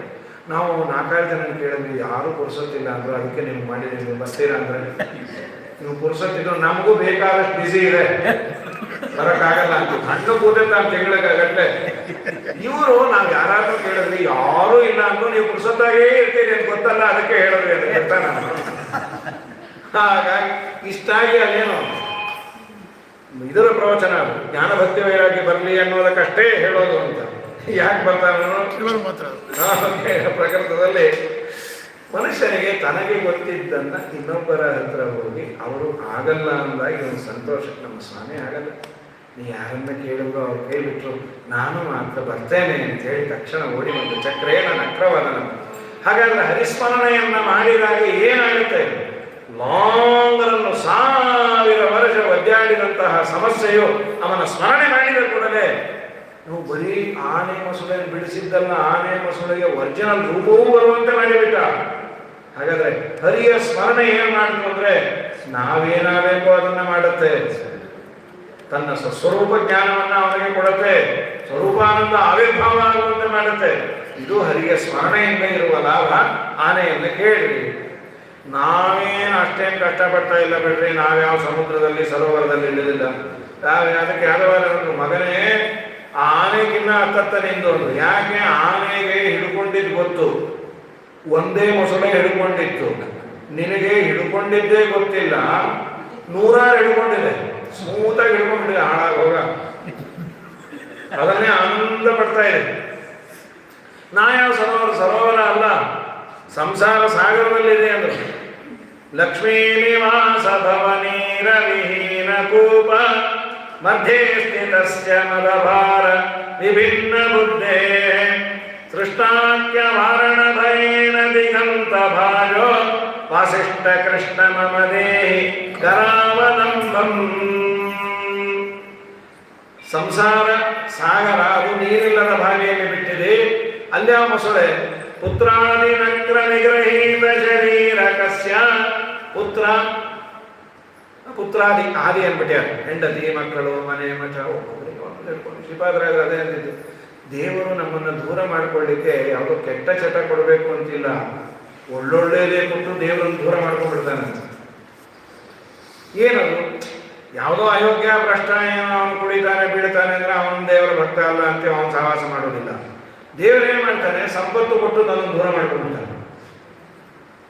ಒಳ್ಳೆ ಮನೆ ಕಟ್ಟದ, ಅದನ್ನೇ ಶ್ರೀಪಾದರಾಜರು ಮನೆಯಿಂದ ಸಂತೋಷ ಕೆಲವರಿಗೆ ಲೋಕದೊಳು, ಧನದಿಂದ ಸಂತೋಷ ಕೆಲವರಿಗೆ ಲೋಕದೊಳು, ವನಿತೆಯಂ ಸಂತೋಷ ಕೆಲವರಿಗೆ ಲೋಕದೊಳು, ಇನಿದು ಅವನವರ ಸಂತೋಷ ಅವರಿಗಾಗಲಿ, ನಿನ್ನ ನೆನೆವ ಸಂತೋಷ ಎನಗಾಗಲಿ ರಂಗವಿಠಲ. ಒಳ್ಳೆ ಮನೆ ಆಯಿತು. ದೇವರು ಮನೆ ಕೊಟ್ಟು ಕೆಲವರಿಗೆ ತನ್ನನ್ನು ದೂರ ಮಾಡ್ಕೊಳ್ತಾನೆ. ಹೇಗೆ? ಒಳ್ಳೆ ಮನೆ ಕಟ್ಟನ್ನು ಅವ್ರ ಪುರಾಣ, ಪುಣ್ಯಕಥೆ, ಯಾತ್ರೆ, ಜಾತ್ರೆ ಎಲ್ಲ ಬಿಟ್ಕೊಡ್ತಾರೆ. ಏನು ಇತ್ತೀಚೆಗೆ ಪುರಾಣಕ್ಕೆ ಬರ್ತಿಲ್ಲ, ಸ್ವಂತ ಮನೆ ಆಯ್ತಲ್ಲ ಅದಕ್ಕೆ. ಅಲ್ಲೇನು ಆಚಾರ್ಯ ಹೇಳಿಲ್ಲಲ್ಲ ಸ್ವಂತ ಮನೆ ಇರೋರು ಬರಬಾರ್ದು ಅಂತ. ಆಚಾರ್ಯ ಇದೆ ಸ್ವಂತ ಮನೆ ಅದಲ್ಲ. ಪೂರ್ಣ ಗ್ಲಾಸ್ ಹಾಕಿಸ್ಬಿಟ್ಟೆ ಇಲ್ಲಿ. ಈ ಪಾಪಿಷ್ಟ ಹುಡುಗರು ನಮ್ಮ ರೋಡಲ್ಲೇ ಕ್ರಿಕೆಟ್ ಆಡಿ ಸಾಯ್ತಾರೆ, ಅದು ಪುರಾಣ ಟೈಮಲ್ಲೇ. ಆ ಗ್ಲಾಸ್ ಗೆಲ್ ಬೀಳೋದು ಅಂತೇಳಿ ಹೊಡ್ಕೊಂಡು ನಾನೇ ಕೀಪರ್ ವಾಚ್ಮನ್ ಅವ್ರು ನೋಡಿಸಿ ಬಿದ್ದ ಗ್ಲಾಸನ್ನು ಹಿಡ್ಕೊಂಡು ಸತ್ತು ಸುಮ್ಮನೆ ಹಾಗೆ ಇದರ ಮೇಲೆ ಏನು ಅಭಿಮಾನ ಹಾಕ್ಬಿಡ್ತಾನೋ. ಒಳ್ಳೆ ನೆಲ ಕನ್ನಡಿ ಇದ್ದಾಗಿತ್ತು. 24 ಗಂಟೆ ವರ್ಷ ಸಾಕು. ಯಾರೇ ಬಂದ್ರು ಇವನೇ ಆಚೆ ಬಂದು ಮಾತಾಡ್ಸೋದು, ಒಳಗೆ ಯಾಕೆ ಬಿಟ್ಟೇ ಇಲ್ಲ. ಆಚಾರ ಕೇಳಿ ಏನು ಇಷ್ಟು ನೀಟಾಗಿದೆ? ನಿಜ ಹೇಳಬೇಕು, ನಿಮ್ಮಂತ ಆಚಾರ ಬಿಟ್ಟೇ ಇಲ್ಲ ಅಂತ. ಒಂದು ಗೃಹ ಪ್ರವೇಶಕ್ಕೆ ನಾ ಮಠಕ್ಕೆ ಬರೆಸ್ಬಿಟ್ಟಿದ್ದೆ ಅಂತ. ಅವ್ರು ಮಠ ಪ್ರವೇಶ ಇದ್ದೇನೆ, ಮಠಕ್ಕೆ ಮನೆಯಿಂದ ಸಂತೋಷ ಕರೆ 24 ಗಂಟೆ. ಒಂದು ಕೈಯಲ್ಲಿ ಖಡ್ಗ, ಒಂದು ಕೈಯಲ್ಲಿ ಹರಿಗೆ ಶಾಖೆ, ಒಂದು ಕೈಯಲ್ಲಿ ಬರಕೆ, ಒಂದು ಕೈಯಲ್ಲಿ ಬ್ರಷ್. ಉಜ್ಜು ನೀ ಏನಂತ ಪ್ರಳಯ ಆದರೂ ಈ ಪಿಲ್ಲರ್ ಹೋಗಲ್ಲ ಅಂತ. ನೀ ಹೊಟ್ಟೋಗಿರ್ತಿಲ್ಲ, ಪಿಲ್ಲರ್ ಕಟ್ಕೊಂಡು ಏನ್ ಸಾಯ್ತು, ನಿನ್ನ ವೃಂದಾವನವೇ ಆಗಿರುತ್ತೆ. ಎಷ್ಟು ಬೇಕೋ ಅಷ್ಟು ಮಾಡಬೇಕಾಗ ಅತಿ ಗಟ್ಟಿ ಮಾಡಿ ಇದು 1000 ವರ್ಷ ಇದು ಇರಬೇಕು ಅಂತ. ಹಾಗಾಗಿ ಭಗವಂತ ಪುತ್ರ ಅದೇ ನಕ್ರ, ಹೆಂಡತಿ, ಮಕ್ಕಳು, ಮನೆ, ಮಠ ನಮ್ಮನ್ನ ಎಳೀತಾ ಇದೆ. ಆ ನಕ್ರದಿಂದ ರಕ್ಷಣೆ ಮಾಡು. ಕುಂಜರವನ್ನು ರಕ್ಷಣೆ ಮಾಡಿದ ನಿನ್ನ ನಾಮ, ನಿನ್ನನ್ನು ಸ್ಮರಣೆ ಮಾಡಿದಾಗ ನೀನು ಓಡಿ ಬಂದು ರವಿಸೂತ ಬಲ್ಲವನು. ರವಿಯ ಸುತ ವಾಲಿ, ಅವನು ರಾಮನಾಮ ಸ್ಮರಣೆ ಮಾಡ್ತಾ ಪ್ರಾಣ ಬಿಟ್ಟು. ಯದ್ಯಪಿ ವಾಲಿಯೇ ದೇವರು ಕೇಳ್ತಾನೆ, ವಾಲಿ ಬರುತ್ತೀಯಾ ಸ್ವಾಮಿ? ನಿನ್ನ ನಾಮಸ್ಮರಣೆ ಬಂದು ಸಾಯೋದೇ ಪುಣ್ಯ, ನಿನ್ನೆದುರು ಸಾಯೋದು ಭಾಗ್ಯ ಅಲ್ಲ. ಅಪರಾಧ ಮಾಡಿದೀನೋ, ನನ್ನನ್ನು ಉದ್ಧಾರ ಮಾಡಿಬಿಡು. ಏನು ಮಾಡಿದ? ವಾಲಿನೇನು ಉದ್ಧಾರ ಮಾಡಿ ಸತ್ತೋದ್ನಲ್ಲ. ಅಯ್ಯೋ, ಅದಕ್ಕಿಂತ ಉದ್ಧಾರ ಬೇಕಾ? ವಾಲಿಯನ್ನು ತನ್ನ ಮಗನನ್ನಾಗಿ ಪಡೆದ. ಕುಶ ಇದ್ದಾನಲ್ಲ ಅವನು, ಇಂದ್ರಾವತಾರಿ. ಒಂದು ಎಲ್ಲಕ್ಕಿಂತ ಹೆಚ್ಚು ಮುಂದೆ ಅರ್ಜುನನಾಗಿ ಅವತಾರ ಮಾಡಿದಾಗ ಏನು ದೇವರು ಮಾಡಿದ್ರಿ? ನನ್ನ ಮಾತನ್ನ ಕೇಳಿ ಅವತ್ತು ಪ್ರಾಣ ಬಿಟ್ಟದ್ದಕ್ಕೆ ನಿನ್ನ ಪ್ರಾಣವೇ ಹೋಗದಂತೆ ನನ್ನ ಪ್ರಾಣ ಅಡ್ಡ ಇಡ್ತೇನೆ ಅಂತ ದೇವರು. ಏನು ದೇವರು ಮಾಡಿದ್ದು? ಪಾರ್ಥಸಾರಥಿ ಅಂತ ಇವತ್ತು ಕರಿತೀವಿ. ಪಾರ್ಥಸಾರಥಿ ಅಂದ್ರೆ ತಕ್ಷಣ ನಮ್ಮ ತಲೆಯಲ್ಲಿ ಬರೋ ಪಿಕ್ಚರು, ಮುಂದೆ ದೇವರು ಕೂತಿರೋದು, ಹಿಂದೆ ಅರ್ಜುನ ಕೂತಿರೋದು. ಯಾರು ಉಂಟು ಯಾರಿಲ್ಲ ರೀ. ಸರ್ವೋತ್ತಮನಾದ ದೇವರು ಅವನ ಡ್ರೈವರ್ ಆದ. ಭಗವದ್ಗೀತೆಯ ಉಪದೇಶ ಸ್ವಾಮಿಗಳಿಂದ ಕೇಳಿದ್ರೆ ಪುಣ್ಯ. ಅಂದರೆ ಜಗತ್ಸ್ವಾಮಿಯಿಂದ ಗೀತಾ ಉಪದೇಶವನ್ನು ಪಡೆಯೋದು. ದೇವರ ತಂಗಿ ಗಂಡ ಅಂದರೆ, ನಮ್ಮ ತಂಗಿ ಗಂಡ ದೇವ್ರ ಪೂಜೆ ಮಾಡ್ತಾನೆ ಅಂದ್ರೇನೆ ಸಂತೋಷ ಪಟ್ಟು ದೇವ್ರ ತಂಗಿ ಗಂಡ ಅಂದ್ರೆ ಇನ್ಯಾರಿಗುಂಟು ಯಾರಿಲ್ಲ ರೀ. ಅಯ್ಯೋ, ಎಂತ ಭಾಗ್ಯ ಅದು ಅರ್ಜುನನದ್ದು. ಒಂದೇ ತಟ್ಟೆಯಲ್ಲಿ ಅವನು ಅಳತಾನೆ, ಇಬ್ಬರು ಜೊತೆಗೆ ಕೂತು ಊಟ ಮಾಡ್ತಾ ಇದ್ದೀವಿ, ಎಲ್ಲ ಕಡೆ ಕರೆದುಕೊಂಡು ಹೋಗ್ತಾ ಇದ್ದ. ಎಷ್ಟು ದೇವರು ಮಾಡಿದ್ದು ಪರಮಾತ್ಮ. ಸುರಪತನಯಗೆ ಸಾರಥ್ಯವನ್ನೇ ಮಾಡಿ ಭರದಿಂದ ಚಕ್ರವ ಹಿಡಿದುದರಿಂದಲೋ ಪರಿಪರಿ ವಿಧದಿಂದ ಕುದುರೆಗಳ ತಾಂತೊಳೆದು ಪರಿಪರಿ ಕೆಲಸದ ಆಯಾಸದಿಂದಲೋ ಕಟಿಯಲ್ಲಿ ಕರವಿಟ್ಟನು ಪಂಡರಿರಾಯ ಕಟಿಯಲ್ಲಿ ಕರವಿಟ್ಟನು. ರವಿಸುತ ಬಂದವನು, ರವಿಯ ಸುತನಾದಂತಹ ಇಲ್ಲ. ಆಕ್ಚುಲಿ ಇಲ್ಲಿ ರವಿಸುತ ಅಂದ್ರೆ ನಾನು ಇದಾಗಿ ಹೇಳಿದೆ ಇಂದ್ರಸುತ ಅಂತಲ್ಲ, ಇವನು ಹೇಳಿದೆ ರವಿಸುತ ಅಂದರೆ ಸುಗ್ರೀವನ್ ಇಟ್ಕೋಬೇಕು. ಈಗ ಪ್ರಕೃತಕ್ಕೆ ಸುಗ್ರೀವ, ನಾನು ಒಂಚೂರು ಮಿಸ್ ಆಗಿ ಹೇಳಿದೆ. ರವಿಸುತ ಬಲ್ಲವನು ಅಂದರೆ ಸುಗ್ರೀವನಿಗೆ ದೇವರು ಪೂರ್ಣಾನುಗ್ರಹ ಮಾಡಿದ್ದಾರೆ. ಈ ಕರ್ಣ ಆದಾಗ ಸಮಸ್ಯೆ ಆಗಿದೆ ಅದಕ್ಕೆ ವಿರುದ್ಧ. ಆದರೆ ವಾಲಿಯ ಭಯದಿಂದ ವದ್ಯಾಗಿ ಸತ್ತು ಹೋಗಿದ್ದ ಅವನು. ಭಗವಂತ ಎಲ್ಲ ಕಳ್ಕೊಂಡವರನ್ನ ಉದ್ಧಾರ ಮಾಡಿ ಮುಂದೆ ಅವನಿಗೆ ರಾಜ್ಯವನ್ನು ಕೊಟ್ಟು ಸುಗ್ರೀವನಿಗೆ ವಿಶೇಷವಾಗಿ ಅನುಗ್ರಹ ಮಾಡಿದ ಅಂತ ಅಲ್ಲಿಗೆ ಇಟ್ಕೋಬೇಕು. ಇಂದ್ರಾವತಾರಿಯಾದಂತಹ ಭಗವಂತ ಇಂದ್ರನಿಗೂ ಅವತಾರ ಮಾಡಿದ್ದಾನೆ, ಇಲ್ಲಿ ಹೇಳಿಲ್ಲ. ಈಗ ಹೇಳಿದ್ದಕ್ಕೆ ಅದನ್ನು ಇಟ್ಕೊಳ್ಳುವ. ಎಂಜಲ ಫಲಗಳ ಹರಿಗರ್ಪಿಸಿದ. ಇನ್ನು ಎಂಜಲ ಫಲಗಳನ್ನು ದೇವರಿಗೆ ಅರ್ಪಣೆ ಮಾಡಿದಂತಹ ನಮ್ಮ ಶಬರಿ. ಎಂಜಲು ಮಾಡಿದ್ದು ಅಂದರೆ ಎಲ್ಲರ ತಲೆಯಲ್ಲಿ ಎಂಜಲು ಮಾಡಿಕೊಡ್ತಾ ಇದ್ದು ಅಂತಿದೆ. ನಮ್ಮ ಹಯೋಧನ ಪುರಾಣಿಕರು ಕನ್ನಡದ ಮಹಾಭಾರತದ ಅಗ್ರಣೆಯಲ್ಲಿ ಬರೆದಿದ್ದಾರೆ. ಎಂಜಲು ಮಾಡಿ ಕೊಟ್ಟಿದ್ದು ಅಂತಲ್ಲ, ಎಂಜಲು ಮೊಸಳೆಯ ಪ್ಯಾರಾಮೀಟರ್ಸ್ ಅವ್ರಿಗಿಲ್ಲ. ಅವಳು ರಾಮನಿಗೆ ಹಣ್ಣು ಕೊಡಬೇಕು ಅಂತ ಒಂದು ಯಾವುದೋ ಗಿಡದ ಹಣ್ಣನ್ನೆಲ್ಲ ಆರಿಸಿಕೊಳ್ಳೋಳು. ಒಂದು ಕಚ್ಚೋಳು ಸೀರೆ ಅಂದರೆ ಈ ಮರದ ಹಣ್ಣೆಲ್ಲ ಚೆನ್ನಾಗಿದೆ, ಇದನ್ನೇ ಎತ್ತೋಳು. ಇನ್ನೊಂದು ಯಾವ ಮರ ಎಂಜಲ್ ಮಾಡಿ ನೋಡಿ, ಚೆನ್ನಾಗಿದೆ ಚೆನ್ನಾಗಿಲ್ಲ ಅದನ್ನು ಬಿಸಾಕೋದು. ಅಷ್ಟು ಮಾಡಿದ ರಾಮ ಬಂದ್ಕೊಂಡೆ ಕಚ್ಚಿ ಕೊಟ್ಟಿದ್ದಲ್ಲ. ಈಗ ಅದೇ ಅದು ಏನಾಗಿದೆ ಹಾಳಾದ್ದು. ಈ ಸಿನಿಮಾ ಮಾಧ್ಯಮ ರಾಮ ಬಂದ್ಕೊಂಡೆ ಅದನ್ನು ಕಚ್ಚಿ ರಾಮುಡು ನೀವು ತೀಸ್ಕೊಂಡವ ಅಂದರೆ ಇಚ್ಛೆ ಭಕ್ತಿಗ ಏನಿಷ್ಟೇ ಕೂಡ ತೀಸ್ಕೊಂಡ ಅಂತೇಳಿ ಅದೇ ಆಗ್ಬಿಟ್ಟಿದೆ. ಏನೋ ಶಬರಿ ದೊಡ್ಡವಳು, ರಾಮನಿಗೆ ಯಾವ ನಿಷೇಧಗಳಿಲ್ಲ. ಇದನ್ನು ಎಲ್ಲಿವರೆಗೂ ಅಂದರೆ ರಾಮನೇ ಎಂಜಲ್ ತಿಂದಾಗ ನಾವ್ಯಾಕೆ ತಿನ್ನಬಾರ್ದು? ನಾವೇನು ಶಬರಿ ಅಲ್ಲ.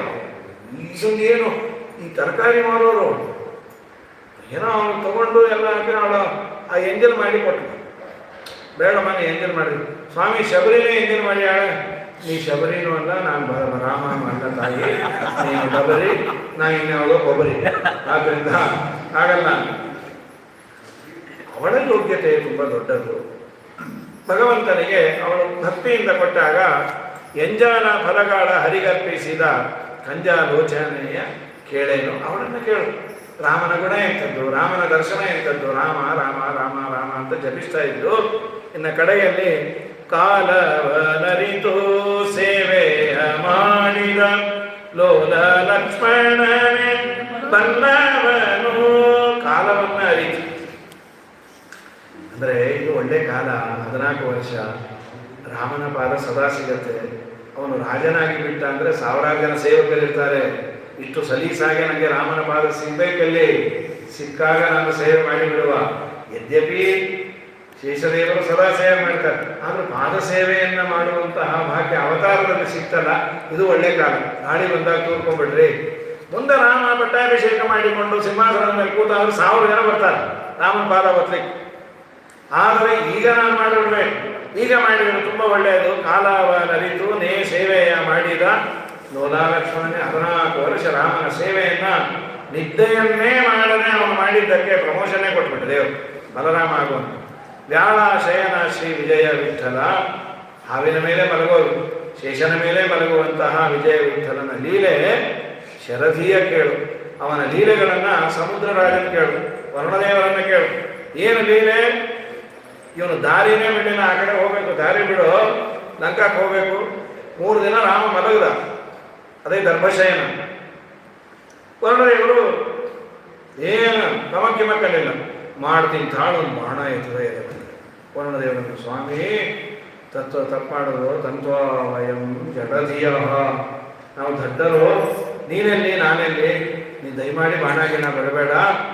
ತಲೆಯ ಮೇಲೆ ಎಲ್ಲ ಹೊತ್ತಿಕೊಂಡು ಬಂದು ರಾಮನ ಪಾದ ಪೂಜೆ ಮಾಡಿ ನೋಡು, ನೀನೇ ಮರ್ಯಾದೆಯಿಂದ ಕಾಲ್ದಾರಿ ಬಿಟ್ಟಿದ್ರೆ ನಾವು ಬ್ರಿಡ್ಜೇ ಕಟ್ತಾ ಇರಲಿಲ್ಲ. ಈ ಬ್ರಿಡ್ಜ್ ಕಟ್ಟೋದೆ ಏನನ್ನ ಕಟ್ಕೋ, ನನಗೇನು ಮಾಡಬೇಡ ಅಂತ ರಾಮನಾಮದ ಮಹಿಮೆ, ರಾಮನ ಮಹಿಮೆಯನ್ನು ಕೇಳಬೇಕು ಅಂದರೆ ಆ ಶರಧಿಗೆ ಅಭಿಮಾನಿಯಾದ ವರುಣದೇವರನ್ನ ಕೇಳು. ಅಥವಾ ರಾಮ ಕಟ್ಟಿದ ಸೇತುವೆಯನ್ನು ನೋಡು. ರಾಮ ಕಟ್ಟಿದ ಸೇತುವೆ ಏನು ಮಾಡೋದು ಬೇಡ, ರಾಮ ಕಟ್ಟಿದ ಸೇತುವೆಯನ್ನು ನೋಡಿದರೆ ಬ್ರಹ್ಮಹತ್ಯಾ ದೋಷ ಹೋಗುತ್ತೆ. ಅಂದರೆ ಇನ್ನೆಂಥ ದೊಡ್ಡ ಸಾಮರ್ಥ್ಯ ರಾಮನಿಗೆ ಇರಬೇಕು. ಸರ್ವೋತ್ತಮನಾದ ದೇವರು ಕಟ್ಟಿದ ಸೇತುವೆ. ನೀನು ಸೇತುವೆಯ ಸ್ಮರಣೆ ಇಲ್ಲ, ಅದಕ್ಕೆ ಪೇಂಟಿಂಗ್ ಹೊಡೆಯೋದಲ್ಲ, ಏನೂ ಇಲ್ಲ. ಸೇತುವೆಯನ್ನು ನೋಡಿದರೆ ಬ್ರಹ್ಮಹತ್ಯಾದಿ ದೋಷಗಳು ಪರಿಹಾರ ಆಗುತ್ತೆ ಅಂತ ಹೇಳಿ ಸುಂದರವಾಗಿ ರಾಮನಾಮದ ಮಹಿಮೆಯನ್ನು ತಿಳಿಸಿಕೊಟ್ಟಿದ್ದಾರೆ ವಿಜಯದಾಸರು. ಆ ರಾಮನಾಮವನ್ನು ಬೇರೆ ಬೇರೆ ಎಲ್ಲ ರಾಯಂಬ ಮಾತ್ರದಳು ರಕ್ತ ಮಾಂಸದೊಳಿಪ್ಪ ಆಸ್ತಿಗತವಾದ ಪಾಪವೆಲ್ಲ ಮತ್ತೆ ಮಾ ಎಂದನು. ಇದು ಇನ್ನೊಂದು ಕೃತಿ, ಅದನ್ನೇನು ಹೇಳೋದಿಲ್ಲ. ಯಾಕೆ ರಾಮ ಅಂದರೆ ಪಾಪ ಹೋಗುತ್ತೆ, ರಾ ಅಂದರೆ ಪಾಪ ಎಲ್ಲ ಆಚೆ ಬರುತ್ತಂತೆ. ಅದಕ್ಕೆ ತೆಲುಗುನಲ್ಲಿ ರಾ ಅಂತಾರೆ, ಬೈಟಕ್ಕೆ ರಾ వచ్చేస్తుంది. ರಾ ಅಂದರೆ ಬಾ ಅಂತ. ಏನು ಬಾ? ಹೇ ಪಾಪ ಆಚೆ ಬಾ ಬಂದ್ಬಿಡ್ತು. ಬಂತಲ್ಲ ಇನ್ನೇನು ಮಾ ಹೇ ಬಂತು ಅಂತ ಸುಮ್ಮನೆ ಕೂತ್ಬೇಡ, ಮತ್ತೆ ಒಳಗೊಟ್ಟೋಗುತ್ತೆ. ಮಾ ಅನ್ನು ಬೇಡ ಅನ್ನು, ಏನು ಒಳಗೆ ಬರಬೇಡ. ಮತ್ತೆ ಮಾ ಎಂದೆನದು ಕವಾಟದಂತೆ ಗಟ್ಟಿಯಾಗಿ ಮುಚ್ಚಿಬಿಡತ್ತೆ. ಆದ್ದರಿಂದ ರಾಮ ಅನ್ನುವಂಥ ಬರದಲ್ಲ ಸಂತ. ರಾಮ ರಾಮ ರಾಮ ಏನು ಗಂಟೆ ರಾಮ ರಾಮ ರಾಮ ಅನ್ನೋದಕ್ಕೆ ಪಾಪದ ಗಂಟು ಹೋಗತ್ತೆ. ಹರಿಸ್ಮರಣೆಯನ್ನು ಮಾಡುವಂತ ಒಬ್ಬ ಯಾರೋ ವಿದ್ಯಾ ಬಾಗಲಕೋಟೆ ಅಂತ ವಿದ್ಯಾ ಬಾಗಲಕೋಟೆ ಎನ್ನುವರು ನಮ್ಮ ನರಹರಿ ಆಚಾರ್ಯರನ್ನು ಕೇಳಿದಾಗ ಅವರು ಕೇಳಿದರು, ಏಕಾದಶಿ ದಿವಸ ಅವಕಾಶ ಉಂಟು ಅಂಥೇಳಿ ಅದರ ಒಂದೆರಡು ಮಾತುಗಳನ್ನು ವಿವರಣೆ ಮಾಡುವ ಸಣ್ಣ ಪ್ರಯತ್ನ ಮಾಡಿದ್ದೀನಿ. ಏನಾದರೂ ಯೋಗ್ಯವಾದ ಅಂಶ ಇದ್ದರೆ ಅದೆಲ್ಲ ಭಗವಂತನ ಗುರುಗಳ ಅನುಗ್ರಹ, ದೋಷ ಎಲ್ಲ ನಂದು ಅಂತ ಹೇಳ್ತಾ ವಿಶೇಷವಾಗಿ ಆ ಪ್ರಾಯೋಗಿಕರಾದಂತಹ ಅವರಿಗೂ ಭಗವಂತ ಅನುಗ್ರಹ ಮಾಡಿ ಕೇಳಿದ ನಮಗೂ ನಿಮಗೂ ವಿಶೇಷವಾಗಿ ಅನುಗ್ರಹಿಸಲಿ. ಹರಯೇ ನಮಃ. ಶ್ರೀಕೃಷ್ಣ ನಾರಾಯಣ.